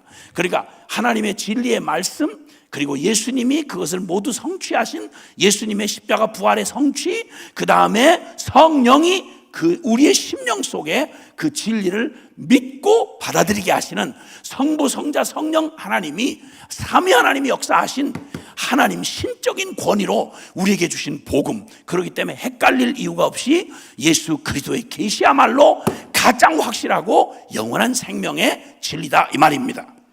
아멘. 자, 그러므로 이제 성경을 통해서 예수 그리스도의 계시를 우리에게 나타내시고 우리에게 말씀해 주시는 그 핵심은 바로 뭐냐면, 이 말세지 말에 그 엄청난 세상 악한 사단의 영과 그리고 이 세상의 권력, 정사와 권세, 어둠의 이 주관자들과 이 세상의 저항을 받는 교회가 어떻게 이 모든 시련을 이겨내고 이 모든 핍박의 불길을 넘어서서 최후의 승리를 할 수 있겠느냐라고 할 때 주님은 다른 해법을 주시지 않고요, 뭐라고 말씀하냐면 예수 그리스도가 누구이신지를 보여주세요. 여러분, 세상을 이기는 유일한 힘은 예수를 믿는 거예요. 자, 그런데 예수님을 믿는데 얼만큼 믿느냐? 여러분, 예수님을 믿을만 하십니까? 얼만큼 믿을만 하세요? 불안하지 않으세요 지금? 여기저기를 가봐도 여러 이야기를, 불안한 얘기를 많이 듣습니다. 교계 어른들이나 또 뭐 생각 좀 있다고 하는 분들이, 나라 걱정하시는 분들이나 다들 큰일 났다, 야단 났다, 기울어주는 농장이다, 이거 다시 돌이키기가 어렵다 등등 여러 가지 얘기들 하십니다.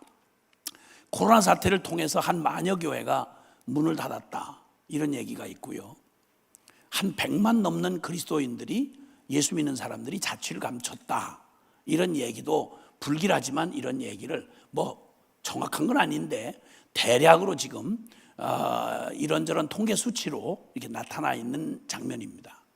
여러분 지금 뭐 사라졌다고 해서 아주 사라질 것들은 아니잖아요. 그분들 언젠간 돌아오겠죠, 뭐 그렇죠? 다음 주이라도 내롱하고 이렇게 나타날지 모르죠. 뭐 문을 닫았다 교회? 교회 문 닫는 거야? 뭐 건물 문 닫는 거야? 뭐 다시 계약하고 또 문 열면 되는 거지. 뭐 그렇게 심각하게 말할 것도 아니잖아요. 그런데 예사롭진 않은 거예요.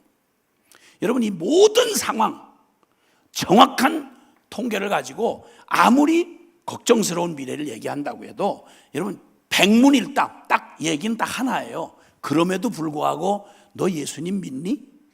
묻는 거예요. 여러분 불안하시죠? 그리고 또 여러 상황이 여러분 목을 졸라오는 거 사실이에요. 그리고 우리가 딛고 사는 땅이 실제이기 때문에 우리가 당한 현실이 다 그냥 녹록한 얘기는 아니에요. 그러나 무슨 상황이 있을지라도 질병이든 사업의 문제든 국가의 문제든 뭐 천하의 어떤 어려움이든 우리 평생 살아가면서 사람마다 다 나름대로 다 맞이할 어려움들 다 있고 우리 불가항력적인 일들 수없이 우리가 겪어가면서 살아갈 거예요. 그죠? 근데 대답은 딱 하나예요. 긴 말 할 것도 없이 딱 대답은 하나예요. 그럼에도 불구하고 의사가 끝났다고 말하는 마지막 결론을 딱 들여놓고도 지금도 너 그 순간에 그 병상에서 마지막 맥이 쏙 빠지는 전문 의사에 틀렸습니다. 한 3개월밖에 안 남았습니다. 그런 육체의 사망 선고를 받고도 넌 지금 그 순간에도 예수님 믿나? 여러분 뭐라고 대답할 거예요? 다 끝났고 모든 백성들이 다 막 정신줄 놓고 지금 나라가 큰일 났습니다. 이거 난리 났습니다. 더 희망이 없습니다. 다른 사람들은 그렇게 말할 때 그럼 믿는다고 뭐 지금까지 소리쳤던 너는 지금도 네가 믿는 예수님은 이 상황 대한민국에서 그 예수님만 믿을 만한 분이냐? 어느 정당의 무슨 대표가 아니라 어떤 권력자가 아니라 누가 뭐라고 해코지라고 별 흔들고 별 짓을 다 해도 넌 그러면 지금까지 믿어왔던 네가 믿는 예수님은 지금도 유효하냐? 이 말이에요. 내 자식의 앞길이 보이질 않고 너무 끔찍해 미래가. 맞아요. 사실이에요.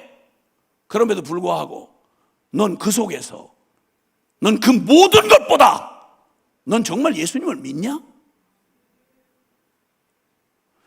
여러분 지금 우리는 다른 어떤 문제를 분석하고 아는 것도 중요하지만요, 진짜 교회가 지금 당한 위기는 전 다른 게 아니고요. 다른 게 아니고요. 해 아래 새 것 없거든요. 언제라도 어려움은 오게 돼 있고요. 삶이라는 거 고단합니다, 여러분. 어차피 인생 이 몸뚱이 가지고 살아가는 거 유한하고요. 그리고 무슨 상황이든 산도 넘고 그리고 내도 건너야 돼요. 바람도 맞이해야 되고요. 여름만 있자고 있을 수가 없는 거고요. 겨울도 맞이해야 되지요. 그래서 우리에게 주신 복음이 있는데, 그래서 영원한 천국이 우리를 기다리고 있는데, 그래서 우리를 찾아오신 하나님의 사랑이 있고 우리가 그 예수를 만나고 지금까지 믿는다고 온 소망 없는 세상 사람들 향해서 우리가 복음을 외치고 예배당을 짓고 우리가 예배를 드리며 하나님 살아계시다고 소리 지르고 왔잖냔 말이에요. 그럼 지금 남들 다 풀 죽어서 어깨를 축 처지고 있는데 해답이 있다던 교회도 같이 풀이 푹 죽어가지고 어깨 축 처지고 똑같이 우왕좌왕하고 똑같이 두려워하고 똑같이 당황하고, 그러면 도대체 우리가 그동안 믿었던 믿음의 근거는 뭐예요? 예수님이 지금 당황하신 거예요?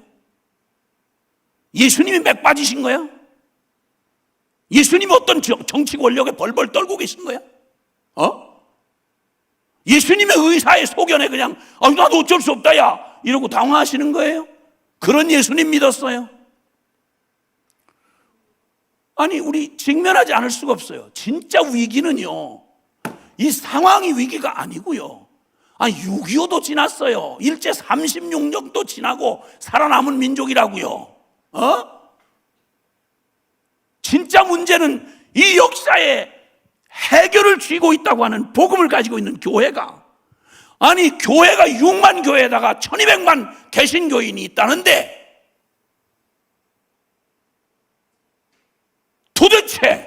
도대체 우리의 믿음을 어디다 써먹으려고 이런 때 믿음이 우리에게 필요한 거 아니겠어요? 이런 때야말로 희망의 말을 외칠 수 있는 게 교회 아니겠어요?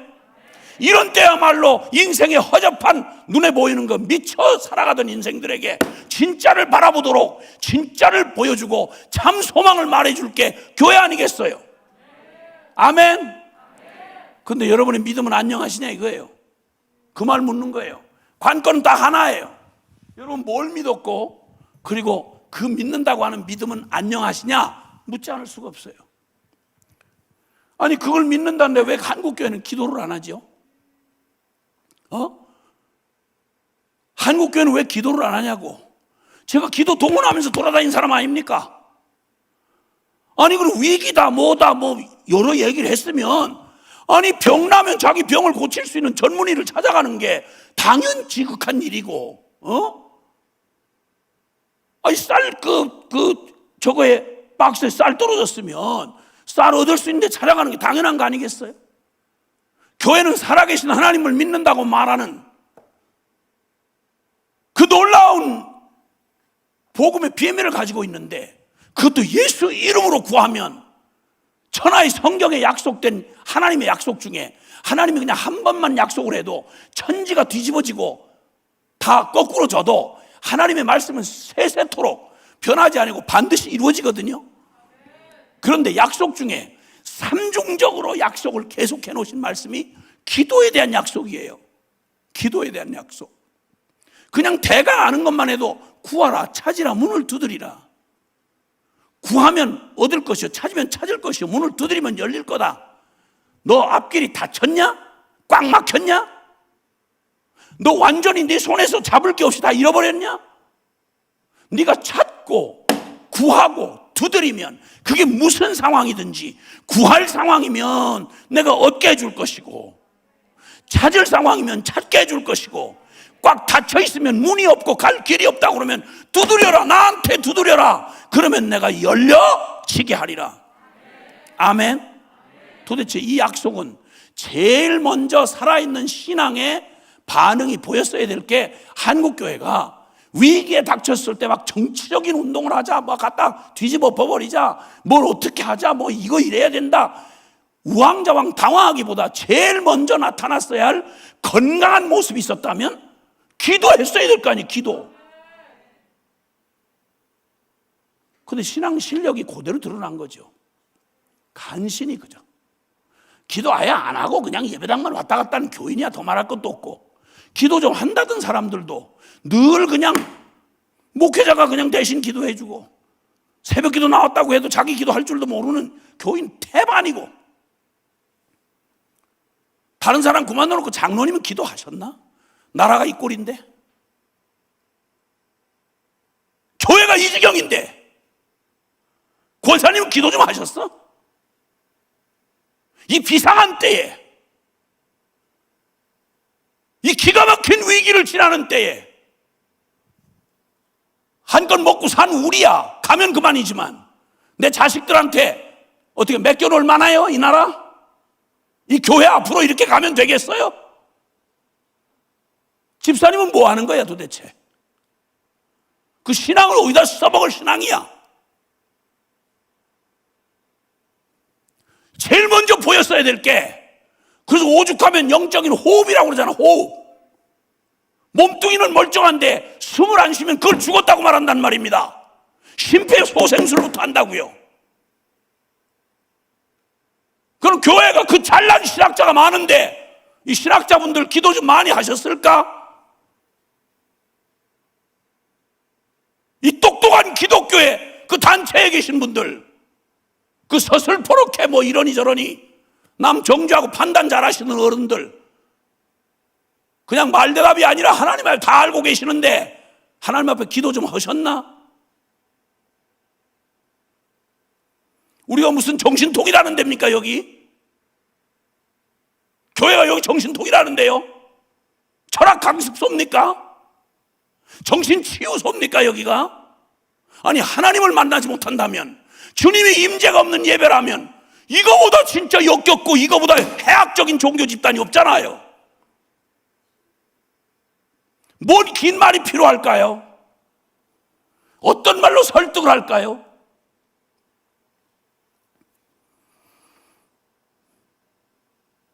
왜 안 하는지 아세요? 예수님을 몰라서 그래요. 예수님이 진짜 실력 있는 줄 알면 여러분 일가 친척 중에 돈 꽤나 있는 사람, 그 사람이 카드 한 번 사인만 한번 해주면 내 이거 다급한 문제, 우리 집안 이거 빚 문제 이거 해결되겠다, 이런 무슨 짓이라도 해서 무슨 수모를 겪어서라도 그 일가 친척 찾아가가지고 그 부탁할 거 아니겠어요? 그렇죠? 그 돈 많은 사장만큼도 예수님이 실제가 아닌 거예요. 그 똑똑한 인간 무슨 지식 뭐 가지고 뭘 좀 가지고 있는 사람만큼도 예수님 믿어본 적이 없는 거예요.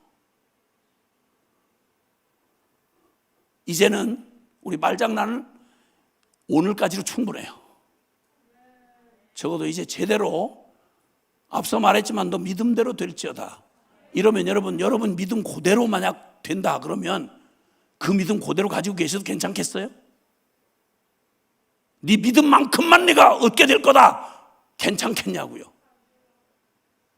큰일 날 일 아닙니까 여러분? 이대로는 안 돼요. 주님, 제 믿음이고 부도난 이 믿음 가지고는 큰일 납니다. 여러분 이제 남 속이는 거 배부를 때 하던 짓이에요. 이젠 진짜 절박한 때 왔거든요.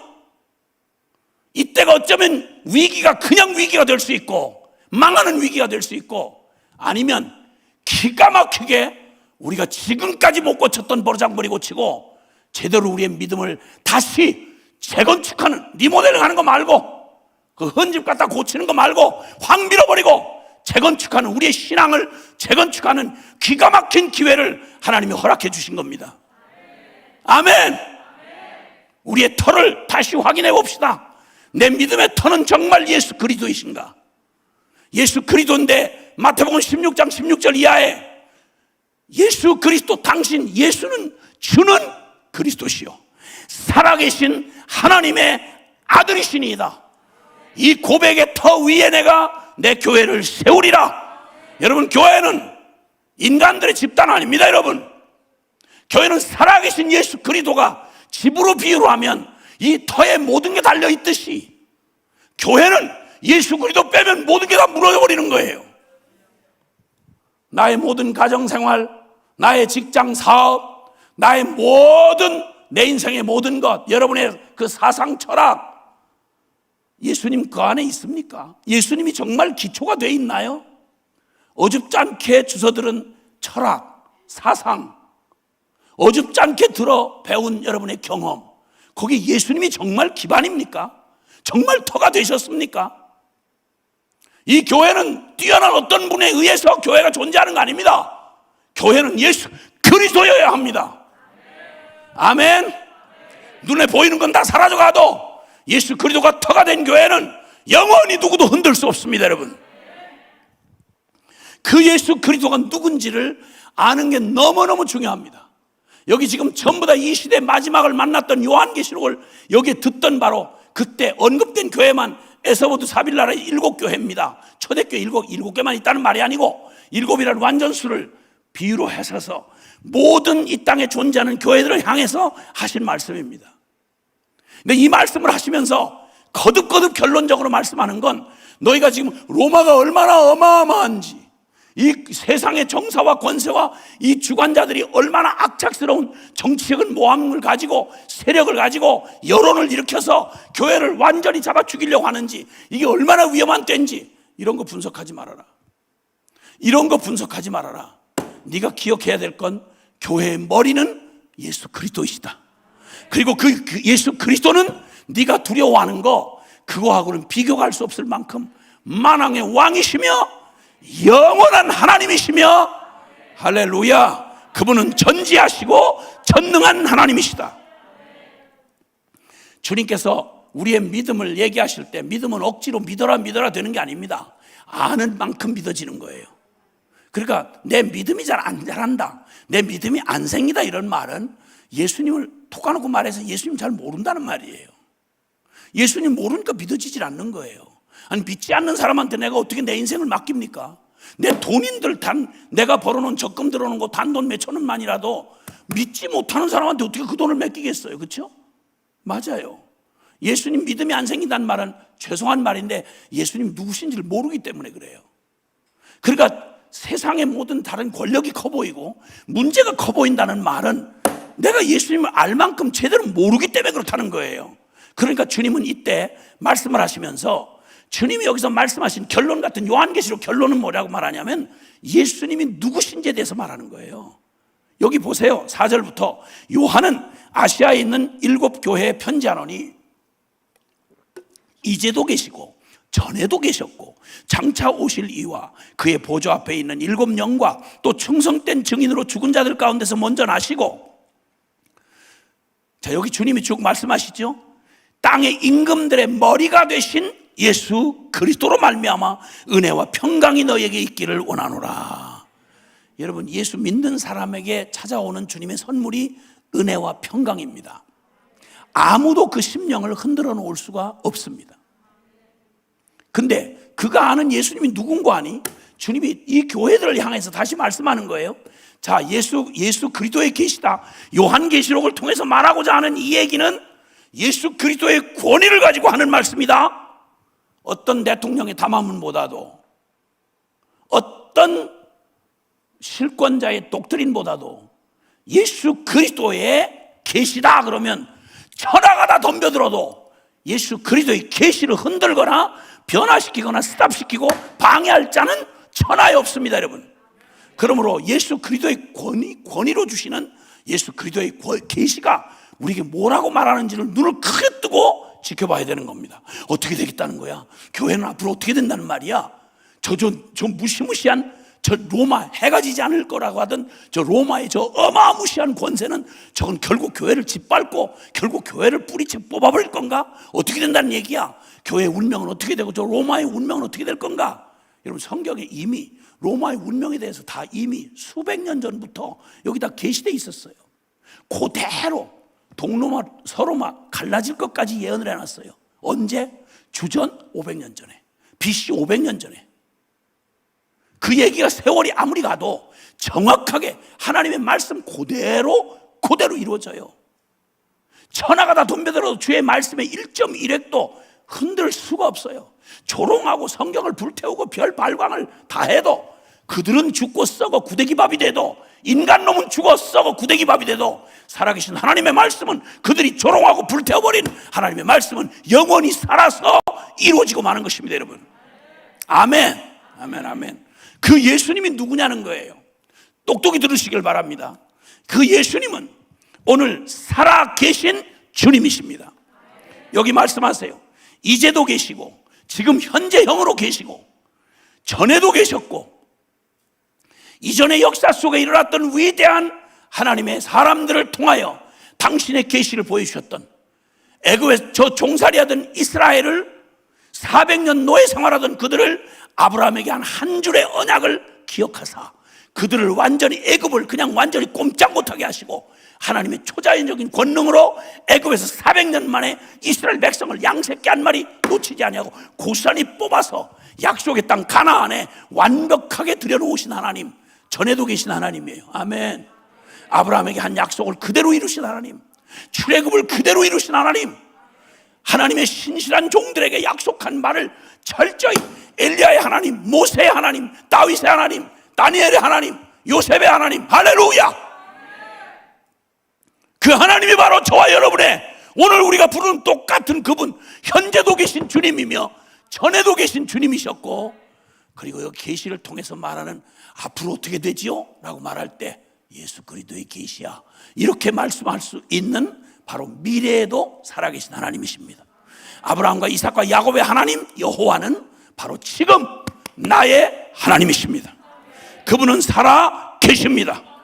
그리고 그분은 또 뿐만 아니라 죽은 자들 가운데서 먼저 나시고, 그러니까 죽음을 이기시고 부활하셨습니다. 그 말은 예수 그리스도가 죽으시고 부활했다는 말은 그분이 부활의 첫 열매가 되셔서 나를 위한 구원자로 오셔서 죽고 부활하셨기 때문에 예수님에게 일어난 일은 똑같이 나에게 일어난다는 말입니다. 그러므로 우리는 죽음을 이제는 더 이상 두려워하지 아니하고, 심정적으로는 왜 죽음이 두렵지 않겠어요? 그러나 우리가 그 두려움보다 더 큰 것은 예수님이 분명히 죽으시고 사흘 만에 묻혔다가 다시 살아나신 것처럼 우리를 똑같이 예수님이 부활하신 그 부활을 우리 안에 그대로 이루어 주기로 도장을 찍어버리신 겁니다. 그러니까 우리는 죽어도 다시 삽니다.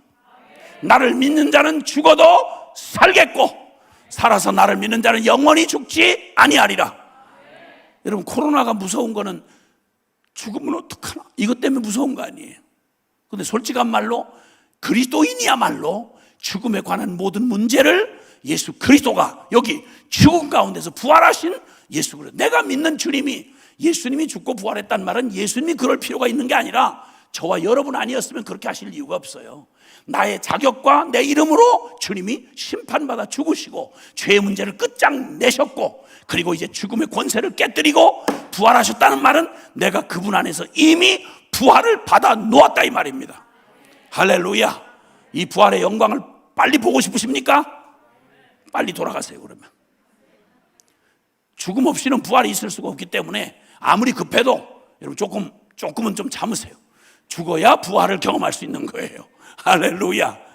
그럼 난 코로나 걸리러 다녀야지. 여러분, 코로나 걸린다고 다 죽는 거 아니에요. 고생만 죽도록 하고 다시 살아나요. 그러니까 그 쓸데없는 소리 하지 말고 주님이 허락하신 대로 사셔야 된다 이 말이야. 할렐루야. 그리고 또 말씀합니다. 그분은 살아계신 주님만 아니라 그분은 만왕의 왕이십니다. 땅의 임금들의 머리가 되신 예수 그리스도라. 할렐루야.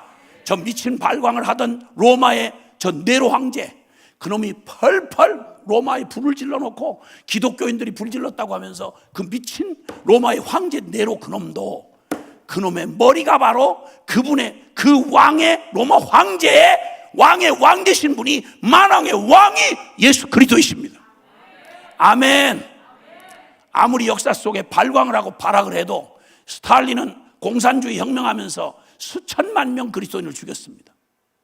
모택동이 수없는 발광을 해서 수천만 명을 죽였습니다. 그런데 여러분 기억하십시오. 모택동이도 그리고 저 스탈린도 여러분 하나님 그분을 뛰어넘을 수는 없었습니다. 그건 말한 그대로 그저 쓰임받고 죽었습니다. 지금 죽어서 썩지도 못하고 있어요. 포르말린 넣어가지고 송장을 계속 구경거리 만들어 놓고 있습니다.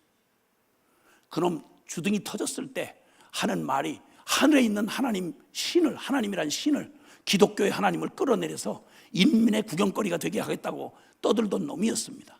그놈 죽어서 지금 지가 구경거리가 되고 있습니다. 아멘해도 괜찮아요. 혹시 스탈린하고 친척되신 분 있나 여기? 왜 이렇게? 예수님은 누구신가? 이 놀라운 살아계신 주님이시며 죽음에서 부활하신 분이시며 그분은 만왕의 왕, 왕이란 말은 다스림, 통치를 말하는 겁니다. 그러므로 주님은 모든 역사와 만물을 지금도 다스리고 계시다 이 말입니다. 우리가 기억해야 될 건 우리 눈에 보기에 어떠하든 아프가니스탄에 지금 난리를 내고자 탈레반이 별 생쇼를 하고 난리를 내지만 기억하십시다. 여러분, 탈레반의 진정한 왕은 탈레반이 아니고 아프가니스탄의 진정한 왕은 탈레반이 아니라 예수 그리스도이십니다. 만왕의 왕이십니다. 악한 자를 반드시 심판하시고 하나님의 거룩한 나라 주님의 몸된 교회를 지켜내실 것입니다. 제가 10여 년 더 전에 아프간에 가서 거기서 집회를 할 때는 제가 요번에 그 난리를 나는 동영상을 보니까 제가 밟고 나왔던 카불 공항이더라고요. 제가 섬겼던 분들이 분당 샘물교회 팀들이 가서 지구촌에 제 발로 돈 들여가서 그렇게 선한 일을 한 사람을 세상에 무슨 이따위 짓들을 하는지 제가 분명히 알죠. 칸다르에 있던 팀들이 다들 자기들 보장된 미래를 내놓고 의사 간호사들이었습니다. 여러분, 탈레반의 핵심 중심지에 가서 그 어려운 땅, 소망 없는 땅에 가서 주님의 사랑으로 그렇게 섬겨준 사람들을 세상에 이렇게 매도를 하고 이 난리를 치고, 여러분 놀랍게도 20년 동안 미군 주둔하는 동안 상상도 할 수 없는 일이 여러분 그 아프가니스탄에 일어난 거 아세요? 인간은 비극적인 그런 참 비극을 만들어내는 게 인간 죄악의 결론이지만 주님은 인간의 그 비극 속에서도 주님은 놀라웠게 거기에 하나님의 사람들을, 숨겨진 주의 백성들을 수많이 일으켜 세우셨습니다. 고난 중에 있지만, 그러나 하나님은 아프가니스탄의 교회에 여전히 머리 되신 예수 그리스도는 그들의 아버지시고 그들을 보호하는 목자이시고 그들은 승리케 하셔서 이 고난을 통해서 초대교회 처음 예수님 십자가에 못 박아 죽이고 시작한 여러분 초대교회가 그 수많은 스데반의 순교, 야고보의 목베임, 끝없는 그 탈주, 그 기가 막힌 비극 같은 상황을 통해서 온 세계에 복음의 불씨를 그냥 있는 대로 퍼뜨리시는 우리 하나님은 영원히 만왕의 왕이십니다. 그 주님은 이 팬데믹을 통해서 하나님의 놀라운 일을 지금도 우리가 다 짐작할 수 없지만 하나님이 모든 것을 합력하여 선을 이루고 계십니다. 우리 믿음의 눈으로 이 모든 만유보다 크신 주님을 바라보셔야 하는 것입니다. 그러므로 우리의 기도의 불꽃이 더욱 활활 타오르어야 되는 것입니다. 염려, 근심, 타령의 기도가 아니라 아무것도 염려하지 말고 오직 모든 일에 기도와 간구로 너희 구할 것을 감사함으로 하나님께 아뢰라. 그리하면 모든 지각을 초월하신 하나님의 평강이 너희의 마음과 생각을 지켜주시리라. 그리고 이 땅을 멋있게 승리하면서 주님의 영광을 바라보고 오히려 이 거센 바람을, 풍랑을 이겨내서 돛을 높게 달고 저 푸른 바다를 향해 질주하고 나아가는 하나님의 놀라운 교회가 될 것을 믿습니다. 아멘. 더욱이 감격한 건 그분은 우리의 구원의 주님이십니다. 이 위대하신 하나님이 높으신 하나님이고 나는 땅에 있고 이러면 무슨 상관이 있겠어요? 그런데 이 놀라우신 전지전능하시고 영원하시고 살아계시며 그리고 또 만왕의 왕이시고 통치하신 하나님이 놀랍게도 구원의 주님이라는 겁니다. 바로 이 임금들의 머리가 되신 예수 그리스도로 말미암아 은혜와 평강이 너에게 있기를 원하노라. 우리를, 여기서 곧바로 이어지는 말입니다. 우리를 사랑하사 그의 피로 우리 죄에서 우리를 해방하시고 그의 아버지 하나님을 위하여 우리를 나라와 제사장으로 삼으신 그에게 영광과 능력이 세세토록 있기를 원하노라. 아멘. 아멘. 주님이 이 위대하신 하나님이 나를 사랑하사 우리를 사랑하사 그의 피로 우리 죄에서 우리를 해방하시고 우리 아버지 하나님을 위하여 우리를 나라와 제사장으로 삼으신 그 하나님 영광과 능력이 세세무궁토록 그에게 있을지어다. 여러분 기뻐할 만하지 않습니까?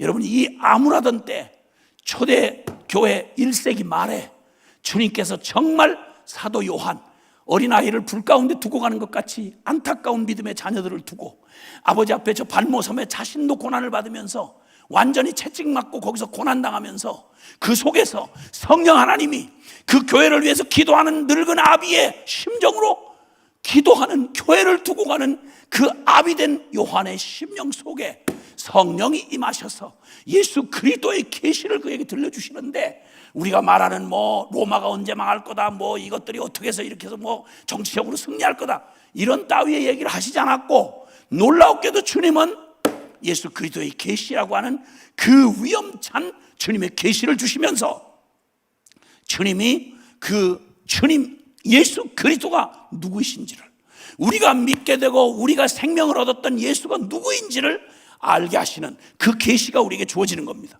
그 주님이 우리를 사랑하시고 피로 사서 죄에서 해방하시고 하나님을 위한 나라와 제사장으로 삼으신 그 하나님이 거기 7절 8절에 보니까 그분은 심판의 주님이라고 말합니다.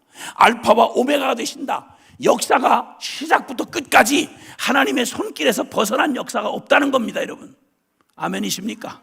대한민국의 시작과 이 대한민국의 미래도 하나님의 손을 벗어난 역사는 존재할 수가 없다 이 말입니다. 모두가 주님의 통치 안에 다스림 안에 있습니다. 그리고 분명히 심판하러 오시는 주님께서 예수님을 찌른 자가 볼 것이라고 했습니다. 2000년 전 갈보리 언덕에서 예수님에게 창질하고 못질하던 그들도 두 눈 똑똑히 볼 것이고 마지막 날에 우리와 앞으로 믿어 구원 얻게 될 이 세상의 모든 자들 믿든 믿지 않든 모두가 바로 십자가에 죽으시고 부활하신 역사의 참 주인이신 예수 그리스도를 모두가 두 눈 똑똑히 뜨고 심판하시는 위엄찬 주님의 마지막 심판의 그날을 모두가 두 눈 똑똑히 뜨고 보게 될 것이라고 여기 말씀합니다. 할렐루야. 그 주님께서 우리에게 말씀합니다. 두려워 말라고요. 염려하지 말라고요. 여러분 이제 주님께서 오직 이 예수님이 우리에게 말씀해 주신 이 말씀, 그리고 그 후반절은 7개 교회를 향해서 말씀하실 때 예수님을 여기 아신 대로 13절에 보면 촛대 사이에 인자 같은 이가 발에 끌리는 옷을 입고 가슴에 금띠를 띠고 그의 머리와 털의 희기가 양털 같고 눈 같으며 그의 눈은 불꽃 같고 그의 발은 풀무에 단련한 빛난 주석 같고 그의 음성은 많은 물소리 같고 그의 오른손에 7 별이 있고 그 입에서 좌우에 날선검이 나오고 그 얼굴에 해가 힘있게 비치는 것 같더라. 여기 예수님이 계시를 주시는 예수님께서 지금 여기에 묘사된 그 모습으로 지금 등장하시는 거예요. 그 어마어마한 주님의 위엄이 저 초라한 나사렛 청년 예수로 십자가에 못 박혀 죽는 걸 보았던 사도 요한이 이제는 진정한 모습, 하나님의 모습을, 심판주의 모습을 가지고 지금 계시를 해주셔서 나타나신 예수님을 보고 요한이 거의 죽게 되었습니다. 그 두려움과 그 위험 앞에 완전히 죽게 되었어요. 3년 반을 같이 따라다닌 사람입니다, 요한이. 예수님 육체로 있고 이 땅에 계실 때 예수님과 함께 먹고 마시고 울고 웃고 그 말씀을 듣고 보고 만졌던 바로 그 사람입니다. 그런데 그가 알았던 육체를 입고 오셨던 예수 그리스도가 이제는 완전히 부활하시고 승천하신 뒤에 진정한 하나님의 위엄찬 모습으로 나타나시는데, 그냥 하나님으로 나타나신 게 아니고요, 머리에 털의 희기가 뭐 양털 같고 이 모든 표현이 뭐와 같으냐면 그건 그리스도의 영광과 거룩과 전지함과 전능하심과 만왕의 왕이심과 주관자이시고 영원한 대제사장이신 것을 그의 위엄찬 모습으로 지금 묘사하고 있습니다. 예수 그리스도는 모든 것에 대한 해답입니다. 우리가 궁금하고 묻고 싶고 우리가 믿어야 될 모든 것에 대한 해답이 바로 예수 그리스도입니다. 결론으로 한마디로 말하면 예수면 충분하다 이 말이에요. 예수님이면 다다 이 말입니다. 예수만 믿으면 된다 이 말입니다. 사랑하는 여러분, 예수만 믿으면 됩니다. 와, 예수만 믿으면 됩니다. 이 팬데믹을 지나면서 우리가 흔들렸고 우리의 실체를 보았고 우리가 믿고 의지했던 세상이 얼마나 허당인지를 우리 다 알았지 않습니까? 아직도 결론 안 났어요? 조금 더 당해보셔야 되겠습니까? 조금 더 뜨거운 맛을 조금 더 연장해서 당하셔야 될까? 이쯤면 결론 내셔야 됩니다. 아, 세상에 영원한 것 없고 세상에 믿을 거 아무것도 없구나. 이 세상에 의지할 게 진짜 없구나. 아무도 우리에게 도움 줄 수 있는 게 아무것도 없구나. 이 결론이 지금 나셔야 돼요. 그리고 내 안에 얼마나 내가 허당인지, 내가 얼마나 믿음이 없었던 사람인지, 내가 얼마나 보잘것없는 인생인지를 처절하게 정직하게 직면하고 이 위기를 지나면서 우리가 흔들렸던 우리를 보면서, 야, 내 신앙 이거 별거 아니었구나, 내 꼬라지 이거 별거 정말 볼 거 없구나, 나에게서 모든 기대가 사라지고 나면 우리는 여러분 물에 떠내려간 사람이 지푸라기다 잡듯이 이제 믿어도 건성으로 여유 갖고 배부르면 믿어주는 것처럼 폼을 잡습니다. 그러나 내게 더 이상 기대할 게 없는 사람은 죽기 살기로 붙잡는 것입니다. 예수 그리스도를 죽기 살기로 붙잡는 여러분 되시길 바랍니다. 아멘. 그 그리스도 예수님께서 이제는 교회의 머리가 되신 예수 그리스도, 7별을 붙잡으시고 7 금촛대 사이를 왕래하신다. 그 말은 교회를 그냥 두지 않으시고 당신의 몸과 같이 당신이 교회의 머리가 되시고 교회를 그의 지체로 삼으셔서 저와 우리 여러분과 예수님이 갈라놓을래야 갈라놓을 수가 없는 운명 공동체가 됐단 말입니다. 그래서 교회는 여러분 약하다, 뭐 작다, 가난하다 이런 얘기를 할 대상이 아닙니다. 교회는 어떤 처지, 어떤 외형을 가지고 있어도 똑똑히 기억하셔야 될 건 교회의 머리는 예수 그리스도이십니다. 교회는 그의 몸인 것입니다. 그러므로 몸과 머리를 분리해서 생각할 수가 없는 것처럼 예수님과 그의 피로 값주고 사셨다는 말은 그의 생명값을 치르고 우리의 대신 생명이 되어주셨단 말이요. 그러니까 예수 안에 내가 있고 내 안에 예수가 있고, 그래서 나와 예수는 둘이 아니라 하나요. 그래서 갈라디아서 2장 20절의 고백은 내가 그리스도와 함께 십자가에 못 박혔나니 그런즉 이제는 내가 산 것 아니 오직 내 안에 그리스도께서 사시려. 이제 내가 육체 가운데 사는 것은 나를 사랑하사 나를 위하여 자기 자신을 버리신 하나님의 아들을 믿는 믿음 안에서 사는 것이라. 할렐루야. 저도 할 만큼 노력을 했습니다. 가급적 빠른 시간 안에 9시 반 안에 끝내려고 최대한 이 중고차가 거의 주저앉을 만큼 빠르게 달려왔습니다. 그러나 엔진에 불이 붙을 정도로 달려가도 벌써 10시가 넘었습니다. 근데 이 중요한 얘기를 하면서 1시간 안에 이 얘기를 끝내라 이렇게 하니까 보통 고민이 아닙니다. 제가 사실은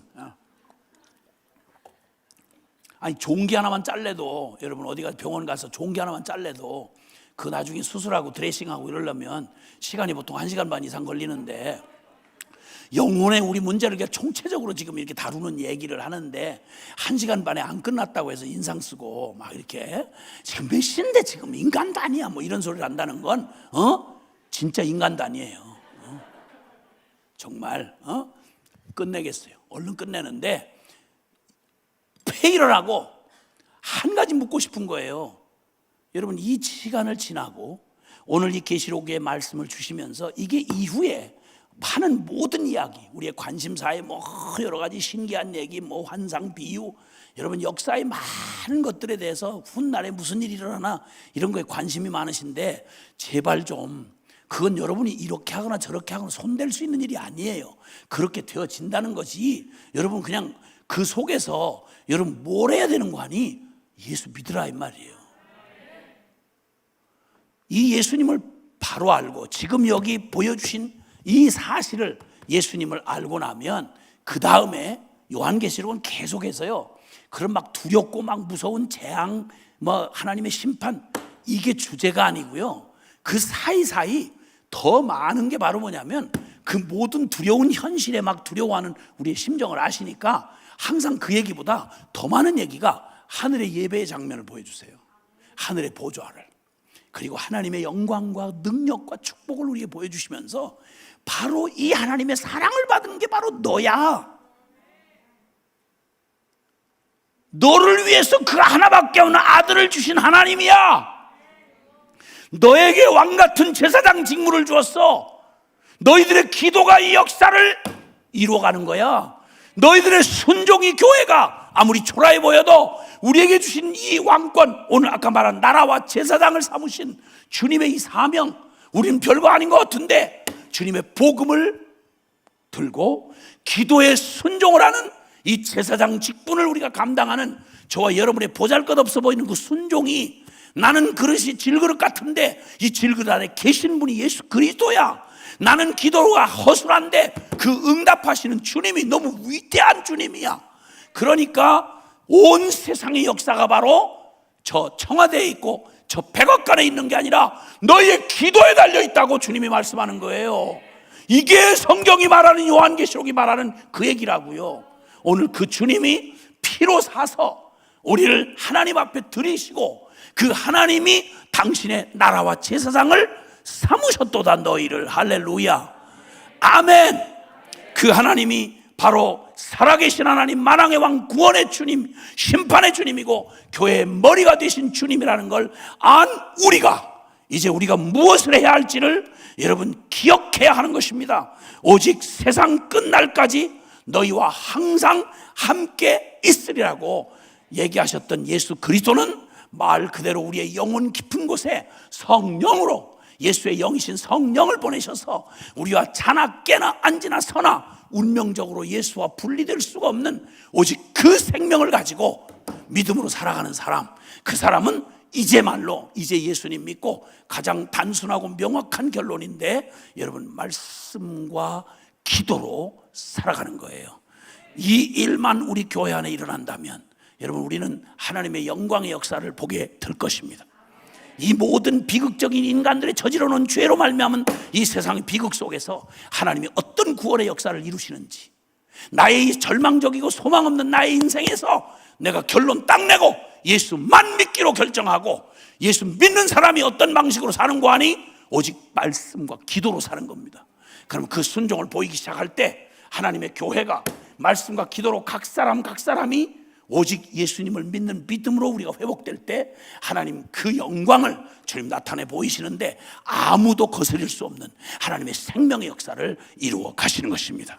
할렐루야. 우리의 믿음이 지금까지 어땠든지 상관없이, 몇 점짜리 믿음이 상관없이 오늘 이 밤에 결론 내셔야 됩니다. 예수만 믿어도 충분하시겠습니까? 예수만 믿기로 작정하십니까? 할렐루야! 예수를 믿는 그 믿음의 사람은 하나님의 약속을, 영원한 약속을, 예수 그리스도의 계시를 생명처럼 붙들고 천하의 어떤 뉴스보다, 세상의 어떤 잡다한 이론보다, 어떤 대단한 사람들의 여론보다 여러분 그 예수 그리스도의 계시를 생명으로 붙잡고 그 말씀에 운명을 걸고 기도에 순종하는 사람들인 것입니다. 우리 함께 두 손을 좀 높이 드십시다. 한번. 옛날에는 구약시대에는 두 손을 높이 들 때 그게 기도하는 행위였습니다. 기도할 때 두 손을 높이 들었습니다. 그 말은 다른 거 없이 하나님을 가장 높인다는 의미도 되겠지만 그것은 전적으로 주님만 의지한다는 표현이기도 합니다. 기도하는 사람이야말로 진짜 겸손한 사람이에요. 왜냐하면 내 힘으로 나는 살 수 없어요. 난 아무것도 할 수 없어요. 주님 날 도와주세요. 어린아이가 젖된 아이가 그냥 무슨 일을 해도 엄마는 만능이에요. 그럼 우리가 젖된 아이만 못하겠어요?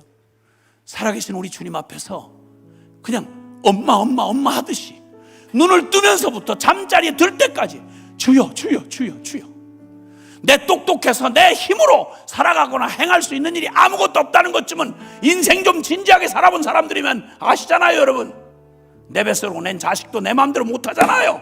주여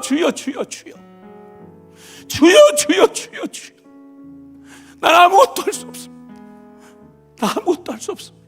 근데 여러분 이 무능한 손을 가지고 이 두 손을 들어보니 어떻습니까? 이 두 손 가지고 전부로 예수님 의지하고 사셨나요? 그럼 그게 기도손이 됐을 텐데 이 손 가지고 뭘 그렇게 움켜쥐고 있었어요? 뭐 때문에 기도 못하고 살았냐고? 뭐 때문에 그렇게 날마다 이 손 가지고 부지런 떨고 주님 앞에 예배할 시간도 없고 주님 앞에 엎드릴 시간도 없고 순종할 시간도 없었단 말이요. 오 주님 이제 자책하기에는 우리 시간이 없어요. 두 손 들고 항복하고 주님 내 믿음 꼬라지 주님이 아십니다. 주님 나를 불쌍히 여겨주세요. 주님이 두 손 전심으로 주님 붙잡고 주님 손 놓치면 난 죽는 줄 알고 주님만 따라갈래요. 나 주님 부르고 주님으로 호흡하고 난 살래요. 주여 오늘 아침 눈 떴는데 불안합니다. 주님 말씀해 주시지 않으면 내가 오늘 하루를 시작할 수가 없습니다. 나 너무 어린아이입니다. 내 의지가 너무 박약합니다. 난 결심하면 흔들립니다. 인상만 누가 짜도 뉴스 한 편만 들어도 가짜 뉴스만 들어도 가슴이 철렁합니다. 주님 나를 붙잡아 주세요. 주님 내 호흡을 붙잡아 주시고 내 걸음을 지켜주세요. 여러분 이렇게 기도하기를 원하시는 분만 아멘 합시다. 오직 예수로만 살겠다는 분만 아멘 합시다. 예수님 더욱 알고 싶은 분만 아멘 합시다. 이 기도를 주님 앞에 드릴 때 주여 우리 간절히 한번 부르고 통성으로 기도합니다. 주여